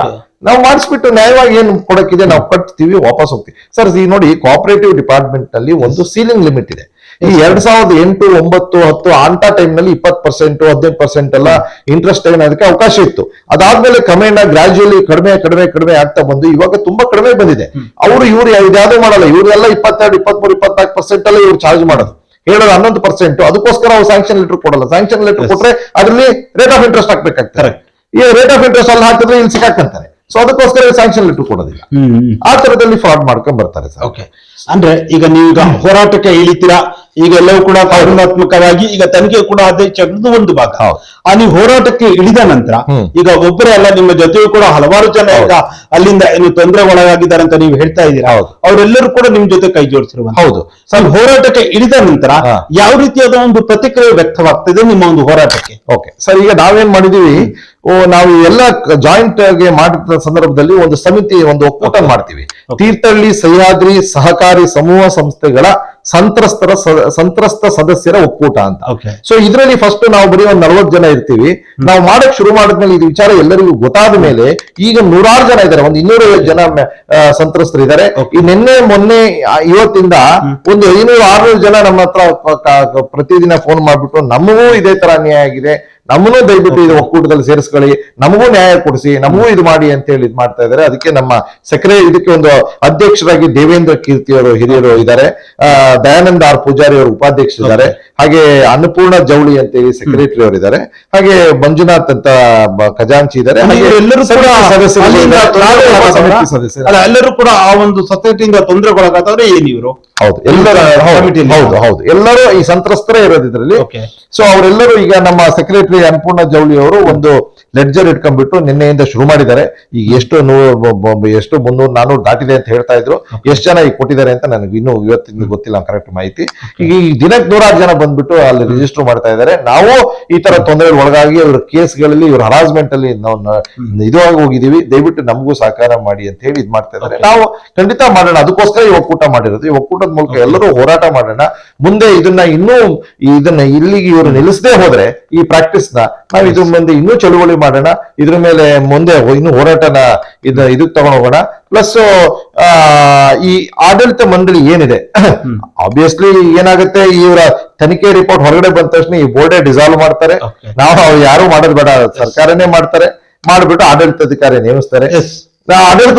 ಅದ್ರ ನಾನು ಮುಂದೆ ಮಾತಾಡ್ತೀನಿ. ಯಾವ ರೀತಿ ತನಿಖೆ ಮುಂದೆ ಮಾತಾಡ್ತೀನಿ. ಈಗ ಆದೇಶ, ಈಗ ನೀವು ತನಿಖೆ ಈಗ ನಡೀತಿರುವಂತದ್ದು, ನೀವು ಕೂಡ ಹೋರಾಟಕ್ಕೆ ಇಳಿದಿರುವಂತದ್ದು. ಈಗ ನೀವು ಕಳೆದ ಕೆಲ ದಿನಗಳಿಂದ ಆಗ್ತಿರುವ ಬೆಳವಣಿಗೆಗಳು ನೋಡ್ತಾ ಇದ್ರೆ ಈ ಒಂದು ಹೋರಾಟಕ್ಕೆ ಜಯ ಸಿಗತ್ತೆ ನಿಮ್ಗೆ ಅಂತ ಅನ್ಸತ್ತಾ? ಹೌದು, ಖಂಡಿತ ಸಿಗತ್ತೆ ಸರ್. ಯಾಕೆ ಅಂತ ಹೇಳಿದ್ರೆ ಸರ್, ಈ ಹೋರಾಟ ನಾನು ಫಸ್ಟ್ ಶುರು ಮಾಡಿದೆ, ನಂತರದಲ್ಲಿ ನಮ್ಮ ಎಲ್ಲ ನೊಂದವರು ನಮ್ ಜೊತೆ ಜಾಯ್ನ್ ಆದ್ರು. ಆಮೇಲೆ ನಾವು ಯಾಕೆ ನಾನಂತೂ ವೈಯಕ್ತಿಕವಾಗಿ ಯಾಕೆ ಹಿಡಿದು ಮಾಡಿದ್ದೇನೆ ಅಂತ ಹೇಳಿದ್ರೆ, ಇವ್ರು ಏನ್ ಮಾಡಿದ್ದಾರೆ, ನನಗೆ ಒಂದು 3 ಕೋಟಿ 10 ಲಕ್ಷ ರೂಪಾಯಿ ಒಂದು ಲೋನ್ ಕೊಡ್ತಾರೆ. ಅವಾಗ ನಿಮ್ಗೆ ಅದೇ ಕೇಳಿ, ಈಗ ಜನರಿಗೆ ಎಲ್ಲ ಅರ್ಥ ಆಗತ್ತೆ ಅಂದ್ರೆ, ನೀವು ಎಷ್ಟು ತಗೊಂಡಿ ಆಗಿರತ್ತೆ ಅಂತ ಹೇಳ್ತಾರೆ. ಸರ್, ನಾನು ನೋಡಿ ನನ್ನ ಮಂಗಳೂರಲ್ಲಿ ಯಾವ್ದೋ ಒಂದು ಬ್ಯಾಂಕ್ ಅಲ್ಲಿ ಲೋನ್ ಇತ್ತು, ಅದನ್ನ ಕ್ಲೋಸ್ ಮಾಡ್ಬೇಕು ಅನ್ನೋ ಉದ್ದೇಶದಿಂದ 3 ಕೋಟಿ 10 ಲಕ್ಷ ಲೋನ್ ಬೇಕು ಅಂತ ಹೇಳಿದೆ. ನಾನು ತಗಂದೆ. ಆ ಸಂದರ್ಭದಲ್ಲಿ ಅವರು ಹೇಳಿದ್ರು, ಅವರು ನೀವು ಯಾವ್ದಾದ್ರು ಒಂದು ಪ್ರಾಪರ್ಟಿ ಮಾರ್ಗೇಜ್ ಮಾಡ್ಕೊಡ್ಬೇಕು ಅಂದ್ರೆ, ಆಯ್ತು ನಂದೊಂದು ರೆಸಾರ್ಟ್ ಅಲ್ಲಿ ಯಾವ್ದೋ ಒಂದು ಸರ್ವೆ ನಂಬರ್ ಮಾಡ್ಕೊಡ್ತೀನಿ ಅಂತ ಹೇಳಿದೆ. ಸೊ ಆಯ್ತು ಅಂತ ಹೇಳಿದ್ರು. ಆ ಸಂದರ್ಭದಲ್ಲಿ ಖಾಲಿ ಸ್ಟಾಂಪ್ ಪೇಪರು, ಖಾಲಿ ದಾಸ್ತಾವೇಜು ಪೇಪರು, ಖಾಲಿ ಚೆಕ್, ಖಾಲಿ ಅವ್ರ ಏನ್ ಸಿಸ್ಟಮ್ ಇದೆ ಅದೇ ತರ ಮಾಡ್ಕೊಂಡ್ರು. ಆ ಖಾಲಿ ತಗೊಂಡಂತ ಸ್ಟಾಂಪ್ ಪೇಪರ್ ನಲ್ಲಿ ನಂತರ ಅವ್ರು ಹೇಗೆ ಫೇಕ್ ಡಾಕ್ಯುಮೆಂಟ್ ಮಾಡಿದ್ರು ಅನ್ನೋದಕ್ಕೆ ನಾನು ಹೇಳ್ತೀನಿ. ಅವರು ಆ ಖಾಲಿ ತಗೊಂಡಂತ ಸ್ಟಾಂಪ್ ಪೇಪರ್ ನಲ್ಲಿ ಅವರೇ ಸೆಲ್ಫ್ ಒಂದು ಫೇಕ್ ಡಾಕ್ಯುಮೆಂಟ್ ಕ್ರಿಯೇಟ್ ಮಾಡ್ತಾರೆ. ನಾನು ಇವರ ರಿಸಾರ್ಟ್ ನ 12 ಕೋಟಿಗೆ ನಾನು ಪರ್ಚೇಸ್ ಮಾಡಿದ್ದೀನಿ, ಇದು ಅಗ್ರಿಮೆಂಟ್ ಟು ಸೆಲ್ ಕಾಪಿ, ಅವ್ರು ಕೆಳಗಡೆ ಸೈನ್ ಆಗಿ ಕೊಟ್ಟಿದ್ದಾರೆ. ನಾವು 12 ಕೋಟಿ ಪರ್ಚೇಸ್ ಮಾಡಿದೀನಿ, 3 ಕೋಟಿ 10 ಲಕ್ಷ ನನಗೆ ಏನ್ ಲೋನ್ ಕೊಟ್ಟಿದ್ರು ಅದನ್ನ ಇಲ್ಲಿ ಅಡ್ವಾನ್ಸ್ ಅಂತ ತೋರಿಸ್ಬಿಟ್ಟಿದ್ದಾರೆ. ಆ ತರ ಒಂದು ಫೇಕ್ ಡಾಕ್ಯುಮೆಂಟ್ ನ ಕ್ರಿಯೇಟ್ ಮಾಡಿ ತೀರ್ಥಹಳ್ಳಿ ಕೋರ್ಟಿಗೆ ಹಾಕ್ಬಿಟ್ಟು ಟೆಂಪ್ರವರಿ ಇಂಜೆಕ್ಷನ್ ಸಮೇತ ತಗೊಂಡಿದ್ದಾರೆ. ಅದ್ರ ನಂತರದಲ್ಲಿ ನನಗೆ ಕೋರ್ಟ್ ಇಂದ ಒಂದು ಇದು ಬರುತ್ತೆ, ಏನು ನವೀನರು ಬರ್ತಾರೆ, ಬಂದು ನಿಮ್ಗೆ ಏನೋ ಒಂದು ಇದಿದೆ ಅಂತ ಹೇಳಿದಾಗ, ಇದು ಸಮನ್ಸ್ ಇದೆ ಅಂತ ಹೇಳಿದಾಗ, ಕೊಡಿ ಏನಿದೆ ಅಂತ ನೋಡಿದ್ರೆ ಒಂದು ಇಂಜೆಕ್ಷನ್ ಆರ್ಡರ್ ಬಂದಿದೆ. ಏನ್ ಇಂಜೆಕ್ಷನ್ ಆರ್ಡರ್ಪ್ಪ ಅಂತ ನೋಡಿದ್ರೆ ಇವ್ರದ್ದು ಫೇಕ್ ಡಾಕ್ಯುಮೆಂಟ್. ನಾನೇನ್ ಕೊಟ್ಟಿದ್ದೆ, ಈಗ ನಾನೇನ್ ಖಾಲಿ ದಾಖಲೆ, ಖಾಲಿ ಸ್ಟಾಂಪ್ ಪೇಪರ್ ನಲ್ಲಿ ಸೈನ್ ತಗೊಂಡಿದ್ರು, ಅದರಲ್ಲಿ ಎಲ್ಲ ಮಾಡ್ಕೊಂಡ್ಬಿಟ್ಟಿದ್ದಾರೆ. ದಾಸ್ತಾವೇಜು ಪೇಪರ್ ನಲ್ಲಿ, ಸ್ಟಾಂಪ್ ಪೇಪರ್ ಅಲ್ಲ, ದಾಸ್ತಾವೇಜು ಪೇಪರ್ ನಲ್ಲಿ ಒಂದು ಫುಲ್ ಫೇಕ್ ಡಾಕ್ಯುಮೆಂಟ್ ಕ್ರಿಯೇಟ್ ಮಾಡ್ಕೊಂಡು ಅದನ್ನ ಇದ್ ಮಾಡಿದ್ರೆ, ನಾವು ಅವಾಗ ಆ ಸಂದರ್ಭದಲ್ಲಿ ಕೇಳಿದ್ವಿ ವಿಜಯದೇವರ ಹತ್ರ, ಅಲ್ಲ ನೀವು ನನಗೆ ಕೊಟ್ಟಿರುವಂತದ್ದು ಲೋನು ಯಾಕೆ ಈ ತರ ಫ್ರಾಡ್ ಮಾಡಿದ್ದೀರಿ ಅಂತ ಕೇಳಿದ್ರೆ, ನೀವು ಮಾಮೂಲಿ ಗೊತ್ತಲ್ಲ, ನಾನು ವಿಜಯದೇವ ನಾನು ಸೋತಿದ್ದೇ ಇಲ್ಲ, ನಾನು ಏನ್ ಬೇಕಾದ್ರೂ ಮಾಡ್ತೀನಿ, ನಾನು ಹೇಗ್ ಮಾಡ್ತೀನಿ ಹೀಗ್ ಮಾಡ್ತೀನಿ ಅಂತ ಇದೇ ರೆಸ್ಪಾನ್ಸ್ ಆ ಮನುಷ್ಯನದು ಹೊರತೆ ಬೇರೆ ಯಾವುದು ಇಲ್ಲ. ನಾವು ಅದಕ್ಕೆ ನಂತರದಲ್ಲಿ ನಮ್ಮ ವಕೀಲರು ಇದನ್ನ ವೆಕೇಟ್ ಮಾಡೋದಕ್ಕೆ ಇದು ಮಾಡಿದಾರೆ. ಒಂದ್ಸತಿ ವೆಕೇಟ್ ಆಯ್ತು ಇಂಜೆಕ್ಷನ್, ಆಮೇಲೆ ಮತ್ತೆ ಹೋಗಿ ಏನೋ ಅಪೀಲ್ ಮಾಡಿದಾಗ ಮತ್ತೆ ಅದ್ರ ಬಗ್ಗೆ ಆರ್ಗ್ಯುಮೆಂಟ್ ಆಯ್ತು. ನಾಡ್ದು ಕೋರ್ಟ್ ವೆಕೇಶನ್ ಇರೋದ್ರಿಂದ ನಾಡ್ದು ಜೂನ್ 1ನೇ ತಾರೀಕು ಅದು ಆರ್ಡರ್ಸ್ ಇಟ್ಟಿದ್ದಾರೆ. ಅದು ಖಂಡಿತ ನಮಗೆ ಗೊತ್ತು ಅದರ ಏನು ಇಲ್ಲ ಅನ್ನೋದು ಅವ್ರಿಗೂ ಮನವರಿಕೆ ಮಾಡಿದೀವಿ. ಅದನ್ನ ನಾವು ಅದನ್ನ ಹೊರಗಡೆ ಬರ್ತೀವಿ, ದಟ್ಸ್ ಡಿಫರೆಂಟ್. ಆದ್ರೆ ನಾನು ಹೇಳೋದು ಈ ವಿಜಯದೇವನ್ ಟೀಮ್ ಈ ಸೊಸೈಟಿ ನೀವೀಗ 3,10,00,000 ಲೋನ್ ಅನ್ನ ತಗೊಂಡಿರುವಂತದ್ದನ್ನ ನಿಮ್ಮ ಪ್ರಾಪರ್ಟಿ ಪರ್ಚೇಸ್ಗೆ ಅಡ್ವಾನ್ಸ್ ಕೊಟ್ಟಿದ್ದಾರೆ ಅಂತ ಹೇಳಿದ್ದಾರೆ. ಹೌದು, ಓಕೆ. ಇದೇ ತರ ಈ RCS ಒಂದು ದಾಖಲೆ ಕೊಡ್ತಾರೆ, ಅದು ನಿಮ್ಗೆ ಕಾಪಿ ಕೊಡ್ತೀನಿ ನಾನು. RCS ಕೊಡ್ತಾರೆ, ಇವರು 3,10,00,000 ಸಾಲ ಕೊಟ್ಟಿದೀವಿ ಅಂತ ಹೇಳ್ತಾರೆ. ಅಲ್ಲಿ ಸಾಲಕ್ಕೆ ಇಷ್ಟು ಬಡ್ಡಿ ಹಾಕಿದೀವಿ ಅಂತ ಒಂದು ದಾಖಲೆ ಕೊಡ್ತಾರೆ. ಇಲ್ಲಿ RCS ಹತ್ರ ಇವ್ರಿಗೆ ಸಾಲ ಕೊಟ್ಟಿದೀವಿ, ಇದಕ್ಕೆ ದಾಖಲೆ ಇದು ಬಡ್ಡಿ ಹಾಕಿದೀವಿ ಅಂತ ಕೊಡ್ತಾರೆ. ಇಲ್ಲಿ ಕೋರ್ಟ್ ಅಡ್ವಾನ್ಸ್ ಪರ್ಚೇಸ್ ಮಾಡಿದೀವಿ, ಅಗ್ರಿಮೆಂಟ್ ಸೆಲ್ ಅಂತ ಮಾಡಿದೀವಿ, ಇದಕ್ಕೆ 3,10,00,000 ಅಡ್ವಾನ್ಸ್ ಕೊಟ್ಟಿದೀವಿ ಅಂತ. ಇದೇ ವ್ಯಕ್ತಿ ಇಲ್ಲಿ ಇದೇ ತರ ಕೊಡ್ತಾರೆ. ಇದನ್ನು ಕೋರ್ಟಿಗೆ ಅಫಿಡವಿಟ್ ಕೊಡ್ತಾರೆ. ಇವ್ರು ಇಲ್ಲಿ ತನಕ ಫ್ರಾಡ್ ಮಾಡ್ತಾರೆ ಅಂದ್ರೆ ಕೋರ್ಟ್ನು ಮಿಸ್ಲೀಡ್ ಮಾಡ್ತಾ ಇದ್ದಾರೆ. ಕೋರ್ಟಿಗೂ ಸಮೇತ ಸೆಕ್ರೆಟರಿ ಚಂದ್ರಕಲಾ ಅವರು ಒಂದು ಅಫಿಡವಿಟ್ ಕೊಡ್ತಾರೆ, ಇದು ನಾವು ಪ್ರಾಪರ್ಟಿಗೆ ನಾವು ಅಡ್ವಾನ್ಸ್ ಕೊಟ್ಟಿರೋದು ಅಂತ. ಅಲ್ಲಿಗೆ ಆತರ ಕೊಡ್ತಾರೆ. RCS ಹತ್ರ ಲೆಕ್ಕ ಕೊಡಿ ಅಂತ ಅವರು ಇದು ಮಾಡಿದಾಗ ಅಲ್ಲಿ 3,10,00,000 ಸಾಲ ಕೊಟ್ಟಿದೀವಿ ಅಂತ ತೋರಿಸ್ತಾರೆ. ಈ ತರ ಸರ್ ಎಲ್ಲಾ ಕಡೆ ಇವರು ಅವ್ಯವಹಾರಗಳನ್ನ ಮಾಡ್ಕಂತ ಎಲ್ಲರ ಪ್ರಾಪರ್ಟಿಗಳನ್ನ ಕಬಳಿಸಿ ಇವತ್ತು 100 ಕೋಟಿ ಸಂಸ್ಥೆ ಅಂತ ಹೇಳಿ ಬೆಳಿತಿರೋರೇ ಬೇರೆ ಸಂಸ್ಥೆ ಹೆಸರಲ್ಲಿ. ಅಂದಾಜು ಅಲ್ಲಿ ಆ ಒಂದು 3 ಸಹಕಾರ ಸಂಘದಿಂದ ಎಷ್ಟು ಕೋಟಿ ವ್ಯವಹಾರ ಆಗಿದೆ ಅಂತ ನಿಮ್ಗೆ ವೈಯಕ್ತಿಕವಾಗಿ ಅನಿಸ್ತಾ? 100 ಕೋಟಿ ಆಗಿದೆ, ನೋ ಡೌಟ್. ಯಾಕೆ ಅಂತ ಹೇಳಿದ್ರೆ 15-20 ಸಾವಿರ ಜನ ಶೇರ್ ಹೋಲ್ಡರ್ಸ್ ಇದ್ದಾರೆ. ಅಷ್ಟು ಜನಗಳಿಗೆ ಡಿವಿಡೆಂಡ್ ಕೊಡಲ್ಲ. ನೀವು ಲೆಕ್ಕ ಹಾಕಿ 10% ಡಿವಿಡೆಂಟ್ ಅಂತ ಹೇಳಿದ್ರೆ ಎಷ್ಟು ಆಗ್ಬೋದು ಅದ್ರ ಅಮೌಂಟ್ ವರ್ಷಕ್ಕೆ? ಅದನ್ನೆಲ್ಲ ಒಂದೇ ಖಾಲಿ ನಾವು ಕೊಟ್ಟಿರಂತ ಸೈನಾ ಕೊಟ್ಟಿರಂತ ವೋಚರ್ಸ್ ಅಲ್ಲಿ ಇವರೇ ಬಳಸ್ಕೊಂಡು ಇವರೇ ತಗೊಂಡಿದ್ದಾರೆ. ಇಲ್ಲ ನಮ್ಮ ಲೋನಿಗೆ ಹಾಕಿದ್ದಾರೆ ಅನ್ನೋದಾದ್ರೆ ಅದಕ್ಕೆ ದಾಖಲೆ ಕೊಡಬೇಕಾಗ್ತದೆ. ಅವ್ರು ಲೋನಿಗೆ ಹಾಕಿದ್ದಿದ್ರೆ ಅವ್ರು ಖಂಡಿತ ದಾಖಲೆ ಕೊಡ್ತಿದ್ರು. ತಗೊಳಪ್ಪ ನಿನ್ ದಾಖಲೆ ನೋಡು, ನಿನ್ ಲೋನ್ ಅಲ್ಲಿ ಕ್ರೆಡಿಟ್ ಆಗಿದೆ ಎಲ್ಲ ನೋಡಪ್ಪ ಅಂತ ಹೇಳ್ತಾ ಇದ್ರು. ಸೊ ಅದು ಮಾಡಲ್ಲ. ಈ ಚಿಟ್ ಫಂಡ್ಸ್ ಅದ್ರಲ್ಲೂ ಯಾವ್ದೋ ಇದಿಲ್ಲ. ಆಮೇಲೆ ಎಲ್ಲ ಎಕ್ಸಾಬಿರೆಂಟ್ ಇಂಟ್ರೆಸ್ಟ್ ಹಾಕಂತದ್ದು. ಆಮೇಲೆ ಎಲ್ಲ ಅವ್ರದೇ ಅಪ್ಪ ಮಕ್ಕಳು ಇವರೇ ಎಲ್ಲ ಇಡೀ ಫ್ಯಾಮಿಲಿ. ವಿಜಯದೇವ್ ಅವರಿಗೆ 2 ಜನ ಮಕ್ಕಳು. ಒಬ್ಬ ಅಜಿತ್ ಅಂತ ಅವರು ಇದು ಶರಾವತಿ ಅಧ್ಯಕ್ಷರು. ಇನ್ನೊಬ್ರು ವಿಜಯತ್ ಅಂತ ಇನ್ನೊಬ್ರು ಮಗ ಇದ್ದಾರೆ. ಅವರು ಸಮೃದ್ಧಿಯ ಡೈರೆಕ್ಟರ್ ಈಗ presently. May be in couple of days ಅಲ್ಲಿ he may become a president of ಸಮೃದ್ಧಿ. ಸೊ ಇವರು 3 ಜನ ಇವ್ರದ್ದು ಫ್ಯಾಮಿಲಿ ಬಿಸ್ನೆಸ್ ತರ ಮಾಡ್ತಾ ಇದ್ದಾರೆ ಇದನ್ನ. ಇನ್ನು ಎಲ್ಲ ನಿರ್ದೇಶಕರುಗಳು ಸ್ವಲ್ಪ ಜನ ಇದ್ದಾರೆ. ಅವರೆಲ್ಲ ಇವ್ರದೇ ಎಲ್ಲ ಇರೋದು. ಅವ್ರದ್ದು ಪಾಪ ಅವ್ರದ್ದು ಏನೂ ಇಲ್ಲ, ಸುಮ್ಮನೆ ನಾಮಕಾವಸ್ಥೆ ನಿರ್ದೇಶಕರುಗಳು ಇದ್ದಾರೆ. ಈ ಒಂದು ಪ್ರಕರಣ, ಈ ಒಂದು ಅವ್ಯವಹಾರ ಆಗಿದೆ ಅನ್ನುವ ವಿಚಾರವನ್ನು ನೀವು ಪ್ರಸ್ತಾಪವನ್ನ ಮಾಡ್ತಾ ಇದ್ದೀರಾ. ಎಲ್ಲವೂ ಕೂಡ ಅದಕ್ಕೆ ಸಂಬಂಧಪಟ್ಟ ದಾಖಲೆಗಳನ್ನು ಕೂಡ ನೀವು ಈಗ ಬಿಡುಗಡೆ ಮಾಡಿರುವುದು 64 ತನಿಖೆ ಅದು ಕೂಡ ಆದೇಶ ಆಗಿರುವಂತದ್ದು. ಇದೆಲ್ಲ ಆದ ನಂತರ ಅಲ್ಲಿನ ಷೇರುದಾರರಾಗಿರ್ಬೋದು ಅಥವಾ ಈಗ ಪ್ರೆಸೆಂಟ್ ಇರುವ ಡೈರೆಕ್ಟರ್ಗಳು ಬೇರೆ ಬೇರೆ ಕೂಡ ನಿಮ್ಮನ್ನು ನಿರಂತರವಾಗಿ ಕಾಂಟ್ಯಾಕ್ಟ್ ಮಾಡ್ತಿರ್ತಾರೆ. ಅವ್ರು ಯಾವ ರೀತಿಯಾದ ಅಭಿಪ್ರಾಯವನ್ನ ವ್ಯಕ್ತಪಡಿಸ್ತಾ ಇದ್ದಾರೆ? ಸರ್, ಯಾವುದೇ ತರ ನಿರ್ದೇಶಕರು ನಮ್ಮ ಸಂಪರ್ಕಕ್ಕೆ ಬರ್ತಾ ಇಲ್ಲ. ಯಾಕೆಂದ್ರೆ ಅವರೆಲ್ಲ ವಿಜಯದೇವರವರ ಒಂದು ಹಿಡಿತದಲ್ಲಿ ಇದ್ದಾರೆ. ಅವ್ರು ಯಾರಿಗೂ ಅಲ್ಲಿ ಫ್ರೀಡಮ್ ಇಲ್ಲ. ಯಾರೇ ನಿರ್ದೇಶಕರುಗಳಿಗೆ ಇಲ್ಲಿ ಯಾವುದೇ ತರ ಫ್ರೀಡಮ್ ಇಲ್ಲ. ಇಲ್ಲಿ ಓನ್ಲಿ ಡಿಕ್ಟೇಟರ್ಶಿಪ್ ಇರೋಂಥದ್ದು Vijayadev. Only one man show it is. So ಹಾಗಾಗಿ ಅವ್ರು ಯಾರು ಇಲ್ಲ ನಮ್ಮ ಸಂಪರ್ಕದಲ್ಲಿ. ಶೇರ್ ಹೋಲ್ಡರ್ಸ್ಗಳು ಎಲ್ಲ ನಾನು ಹೇಳ್ದಂಗೆ 100 ಜನ ಫೋನ್ ಮಾಡ್ತಾ ಇದ್ದಾರೆ. ಎಷ್ಟೋ ಜನ ಠೇವಣಿ ಇಟ್ಟರು, ಅಲ್ಲಿ ಡೆಪಾಸಿಟ್ ಹೋಲ್ಡರ್ಸ್ ಗಳಿದ್ದಾರೆ. ಅವ್ರುಗಳು ಫೋನ್ ಮಾಡ್ತಾ ಇದ್ದಾರೆ, ಸರ್ ನಮ್ಮ ಇದೆಲ್ಲ ನಿಮ್ಮ ಮಾಹಿತಿ ಎಲ್ಲ ನೋಡಿದ್ವಿ, ನಮ್ಮ ಡೆಪಾಸಿಟ್ ಗಳಿದೆ, ನಾವು ಏನ್ ಮಾಡಬೇಕು ಅಂದ್ರೆ ಈ ಠೇವಣಿ ಇಟ್ಟವರಿಗೆ. ಹೌದು, ಡೆಪಾಸಿಟ್ ಏನ್ ಇಟ್ಟಿರ್ತಾರೋ ಅವರು ಅದು ಭವಿಷ್ಯದ ದೃಷ್ಟಿಯಿಂದ. ಹೌದು, ಖಂಡಿತ ಬೇರೆ ಬೇರೆ ನಾನಾ ಕಾರಣಗಳಿಂದ ಬೇರೆ ಬೇರೆ ಕಮಿಟ್ಮೆಂಟ್ ಗಳಿಂದ ಕೂಡ ಮುಂದಿನ ಒಂದು ಭವಿಷ್ಯದ ಒಂದು ಎಚ್ಚರಿಕೆಯಿಂದ ಅವ್ರು ಇಟ್ಟಿರ್ತಾರೆ. ಆ ಡೆಪಾಸಿಟ್ ಇಟ್ಟವರಿಗೆ ಅವ್ರಿಗೆ ಯಾವ ರೀತಿಯ ಅನ್ಯಾಯ ಆಗ್ತಾ ಇದೆ? ಈಗ ನೋಡಿ ಸರ್, ಈಗ ನಾವು ಒಂದು ಲೋನ್ ತಗೊಂಡವರು ಲೋನ್ ಕ್ಲೋಸ್ ಮಾಡಬೇಕು ಅಂತ ನಮ್ಗೆ ಹೋದಾಗ ನಮ್ದು ಯಾವ್ದು ದಾಖಲೆಗಳು ಸಿಗ್ತಾ ಇಲ್ಲ. ಆ ವ್ಯಕ್ತಿಗೆ ಬೇಕಾಗಿರೋದು ಲೋನ್ ಕ್ಲೋಸಿಂಗ್ ಆಗೋದಲ್ಲ, ಆ ಪ್ರಾಪರ್ಟಿ ಬೇಕಾಗಿರೋದು. ಯಾವ್ದು ಮಾರ್ಗೇಜ್ ಮಾಡ್ಕೊಂಡಿರ್ತಲ್ಲ ಆ ಪ್ರಾಪರ್ಟಿ. ಇಂಥ ವ್ಯವಸ್ಥೆ ನಮಗಿದ್ದಾಗ ಡೆಪಾಸಿಟ್ ಹೋಲ್ಡರ್ಸ್ಗೆ ಏನ್ ಸೇಫ್ಟಿ ಇದೆ ಅಂತ ಹೇಳ್ತೀರಿ ನೀವು? ಏನು ಗ್ಯಾರಂಟಿ ಇದೆ ಅವರಿಗೆ ಇಂಟ್ರೆಸ್ಟ್ ಸಿಗ್ತಾ ಇರ್ಬೋದು ಪ್ರಾಬಬ್ಲಿ. ಆದ್ರೆ ಅವ್ರು ಡೆಪಾಸಿಟ್ ಬೇಕು ಅಂತ ಹೋದ್ರೆ ಖಂಡಿತ ಈ ವ್ಯಕ್ತಿ ಡೆಪಾಸಿಟ್ ವಾಪಸ್ ಕೊಡೋದಿಲ್ಲ. ಅವಾಗ 4 ಜನ ಹೋಗಿ ಕೇಳಿ ಗೊತ್ತಾಗತ್ತಲ್ಲ ಡೆಪಾಸಿಟ್ ವಾಪಸ್ ಕೊಡ್ತಾರೋ ಕೊಡಲ್ವ ಅನ್ನೋಂಥದ್ದು ಅಲ್ಲೇ ಗೊತ್ತಾಗೋಗ್ಬಿಡುತ್ತೆ. ಯಾಕಂದ್ರೆ ನಾವು ಇದಕ್ಕೆ ಇಷ್ಟು ಸರ್ಕಸ್ ಮಾಡ್ತಾ ಇದೀವಿ ಅಂದಾಗ ಇನ್ ಡೆಪಾಸಿಟ್ ಇಟ್ಟವ್ರು ಯಾರೋ ಪಾಪ ಅವ್ರು ಸೇವಿಂಗ್ ಮಾಡಿ ಅವ್ರ ಲೈಫ್ ಪೂರ್ತಿದ್ದು ಒಂದು ದುಡ್ಡು ತಗೊಂಡೋಗಿ ಸ್ವಲ್ಪ ಬೇರೆ ಕಡೆಗಿಂತ ರೇಟ್ ಆಫ್ ಇಂಟ್ರೆಸ್ಟ್ ಜಾಸ್ತಿ ಕೊಡ್ತಾರೆ ಅಂತ ಹೇಳಿ ಸೊಸೈಟಿನಲ್ಲಿ ಈ ಸಹ್ಯಾದ್ರಿ ಸೊಸೈಟಿನಲ್ಲಿ ವಿಜಯದೇವ್ ಅವರ ನೇತೃತ್ವದಲ್ಲಿ ಇಟ್ಟು ಅವರೆಲ್ಲ ನನ್ನ ವೈಯಕ್ತಿಕವಾಗಿ ನಾನು ಹೇಳೋದಾದ್ರೆ ಅವರೆಲ್ಲ ಅವ್ರ ಎಚ್ಚರಿಕೆಯಲ್ಲಿ ಇರೋದು ಬಹಳ ಸೂಕ್ತ ಅಂತ ನನಗೆ ಅನಿಸ್ತದೆ. ಈ ಎಲ್ಲ 64 ತನಿಖೆ ಆದೇಶ ಆಗಿರುವಂತದ್ದು ಈಗ ಅಲ್ಲೂ ಕೂಡ ತನಿಖೆ ಕೂಡ ಪ್ರಾರಂಭ ಆಗಿದೆ ಅನ್ಕೊಳ್ತೀವಿ. ಈ 64 ತನಿಖೆಯಿಂದ ಸಂಪೂರ್ಣವಾಗಿ ಇದರ ಸತ್ಯಾಸತ್ಯತೆಗಳು ಹೊರಗೆ ಬರುವ ವಿಶ್ವಾಸ ಹೋರಾಟಗಾರರಾಗಿರುವಂತಹ ಕಾನೂನಿನ ಕಡಿದಾರ ಅವರಿಗೆ ಇದೆಯಾ? 100% ಇದೆ. ಯಾಕೆ ಅಂತ ಹೇಳಿದ್ರೆ ಇಲ್ಲಿ ಶಿವಮೊಗ್ಗ ಬಿಟ್ರೆ ಮುಂದೆ ಎಲ್ಲ ಅಧಿಕಾರಿಗಳು ನಾವು ಯಾರ್ಯಾರ ಹತ್ರ ಹೋಗಿದ್ವಿ ಅಷ್ಟು ಅಧಿಕಾರಿಗಳು ನಮಗೆ ಈ ಕಾಸಿಗೆ ಸಪೋರ್ಟ್ ಮಾಡಿದ್ದಾರೆ. ಎಲ್ಲ ಅಧಿಕಾರಿಗಳು ಸರ್ಕಾರನೂ ಸಮೇತ ಅಧಿಕಾರಿಗಳು ಸಮೇತ ನಮ್ಮ ಈ ಕಾಸ್ಗೆ ಸಪೋರ್ಟ್ ಮಾಡಿದ್ದಾರೆ. ಹಾಗಾಗಿ ನಮ್ಗೆ ಖಂಡಿತ ವಿಶ್ವಾಸ ಇದೆ, ಒಳ್ಳೆ ಅಧಿಕಾರಿಗಳನ್ನ ನೇಮಿಸಿದರೆ ಅವ್ರು ಖಂಡಿತ ಇದ್ರ ಮೇಲೆ ತನಿಖೆ ಚೆನ್ನಾಗಿ ಮಾಡ್ತಾರೆ, ಮಾಡ್ಬಿಟ್ಟು ಸತ್ಯಾಸತ್ಯತೆಗಳನ್ನ ಹೊರಗಡೆ ಇಡ್ತಾರೆ. ಸೊ ಇದರಲ್ಲಿ ನಮ್ಮನ್ನು ಬೇಗ ತನಿಖೆ ಮಾಡ್ಲಿ, ನಾವು ರೆಡಿ ಇದೀವಿ. ಸೊ ನಾವು ಇಲ್ಲಿ ಸಂತ್ರಸ್ತ ಸದಸ್ಯರ ಒಕ್ಕೂಟದವ್ರು ಹೇಳಂತದ್ದು ನಾವ್ ಯಾರು ದುಡ್ಡು ಕಟ್ಟಲ್ಲ ಅಂತ ಹೇಳ್ತಾ ಇಲ್ಲ, ಎಲ್ಲರೂ ನಾವು ಕಟ್ಟಕ್ ಇಮಿಡಿಯೇಟ್ ರೆಡಿ ಇದೀವಿ, ದಯಮಾಡಿ ನಮ್ಮ ಲೆಕ್ಕ ಕೊಡಿ ಅಂತ ಕೇಳ್ತಾ ಇರೋರು. ಎಸ್, ನಾನು ಅದೇ ಕೇಳ್ತಿರುವಂತದ್ದು. ಈಗ ನಿಮ್ಮ ಒಂದು ಏನು ಸಂತ್ರಸ್ತರ ಏನು ಒಕ್ಕೂಟವನ್ನು ನೀವು ಮಾಡ್ಕೊಂಡಿದ್ದೀರಾ, ನಿಮ್ಮ ಒಂದು ಪ್ರಮುಖ ಬೇಡಿಕೆ ಆಗಿರ್ಬೋದು ಅಥವಾ ನಿಮ್ಮ ಒಂದು ಹೋರಾಟದ ಮುಖ್ಯ ಉದ್ದೇಶ ಏನು? ನಮ್ಮ ಹತ್ರ ಫಸ್ಟ್ ನಾವು ಕೇಳ್ತಾ ಇರೋಂಥದ್ದು ಪಾರದರ್ಶಕವಾಗಿ ವ್ಯವಹಾರ ಮಾಡಿ. ಇನ್ನು ಯಾರ ಹತ್ರನು ದಯಮಾಡಿ ಖಾಲಿ ಪೇಪರು ಖಾಲಿ ಸ್ಟ್ಯಾಂಪ್ ಪೇಪರ್ ಇದನ್ನೆಲ್ಲ ತಗೊಂಡು ಮಿಸ್ಯೂಸ್ ಮಾಡೋದು, ಅವರ ಹೆಸರಲ್ಲಿ ಅಗ್ರಿಮೆಂಟ್ ಸೆಲ್ ಮಾಡೋದು, ಮತ್ತೊಂದು ಮಾಡೋದು, ಈ ತರದ್ ದಯವಿಟ್ಟು ಮಾಡಬೇಡಿ. ಸ್ವಲ್ಪ ಫೇರ್ ಆಗಿ ಬಿಸ್ನೆಸ್ ಮಾಡಿ ಅಂತ ಹೇಳಂತದ್ದು ಒಂದು ವಿಚಾರ ಸೊಸೈಟಿಗೆ. ನಮ್ಮ ಶೇರ್ ಹೋಲ್ಡರ್ಸ್ ನಾವು ಹೇಳಂತದ್ದು ಏನು ಅಂದ್ರೆ ದಯವಿಟ್ಟು ಇನ್ ಮುಂದೆ ಎಲ್ಲರೂ ಅಲ್ಲಿ ವ್ಯವಹಾರ ಮಾಡೋಂಥವ್ರು ವ್ಯವಹಾರ ಮಾಡಿ, ತೊಂದರೆ ಇಲ್ಲ. ಆದ್ರೆ ಯಾರು ದಯಮಾಡಿ ಖಾಲಿ ಚೆಕ್ಗಳಿಗೆ, ಖಾಲಿ ಸ್ಟ್ಯಾಂಪ್ ಪೇಪರ್ಗೆ, ಖಾಲಿ ದಾಸ್ತಾವೇಜು, ಖಾಲಿ ವೋಚರ್ಗಳಿಗೆ, ಖಾಲಿ ಅಪ್ಲಿಕೇಶನ್ ಫಾರ್ಮಿಗೆ ಖಂಡಿತ ಸೈನ್ ಹಾಕ್ಬಿಡಿ. ಈ ಪ್ರಾಕ್ಟೀಸ್ ನ ಇಲ್ಲಿ ನಿಲ್ಲಿಸಿ, ಅವಾಗ ಮಾತ್ರ ಇದು ಬದಲಾವಣೆ ತರಕಾಗತ್ತೆ ಹೊರತು ಇಲ್ಲಿ ತರಕಾಗೋದಿಲ್ಲ. ಅದು ಒಂದು ವಿಚಾರ ಸರ್. ಎರಡನೇ ವಿಚಾರ, ಶೇರ್ ಡೆಪಾಸಿಟ್ ಹೋಲ್ಡರ್ಸ್ಗಳು ದಯವಿಟ್ಟು ಇದು ಸ್ವಲ್ಪ ಎಚ್ಚರಿಕೆಯಿಂದ ಅವರು ಬೇಕಾದಂತ ಸೇಫ್ಟಿನ ಅವರು ಮಾಡ್ಕೊಳ್ಳೋದು ಬಹಳ ಸೂಕ್ತ ಅಂತ ನನಗೆ ಅನಿಸ್ತದೆ. ಇಲ್ಲ ಅಂತ ಹೇಳಿದ್ರೆ ಅವರು ಎಲ್ಲರೂ ನಾಳೆ ನಾವಿವತ್ತೇನ್ ಅನುಭವಿಸ್ತಾ ಇದೀವಿ ಅದನ್ನ ನಾಳೆ ಅವರು ಅನುಭವಿಸ್ತಾರೆ ಅಂತ ಅನಿಸ್ತದೆ ನನಗೆ. ಅಂದ್ರೆ ನಾನು ನೇರವಾಗಿ ಹೇಳಿದ್ರೆ ಆ ಕಾನೂನಿನ ಕಡಿದಾಡೋರಿಗೆ ವೈಯಕ್ತಿಕವಾಗಿ ಇದರಿಂದ ವೈಯಕ್ತಿಕವಾಗಿ ನಿಮ್ಮ ಒಂದು ಪರ್ಸನಲ್ ಬೇರೆ ಬೇಡ, ಬೇರೆ ಅದೀಗ ಅದು ಸಪರೇಟ್ ಮ್ಯಾಟರ್. ವೈಯಕ್ತಿಕವಾಗಿ ಕಾನೂನಿನ ಕಡಿದಾಡೋರಿಗೆ ಆ ಒಂದು ಸಹಕಾರಿ ಸಂಘದಿಂದ ಇಷ್ಟು ಅನ್ಯಾಯ ಆಗಿದೆ, ಬಹಳ ಅನ್ಯಾಯ ಆಗಿದೆ.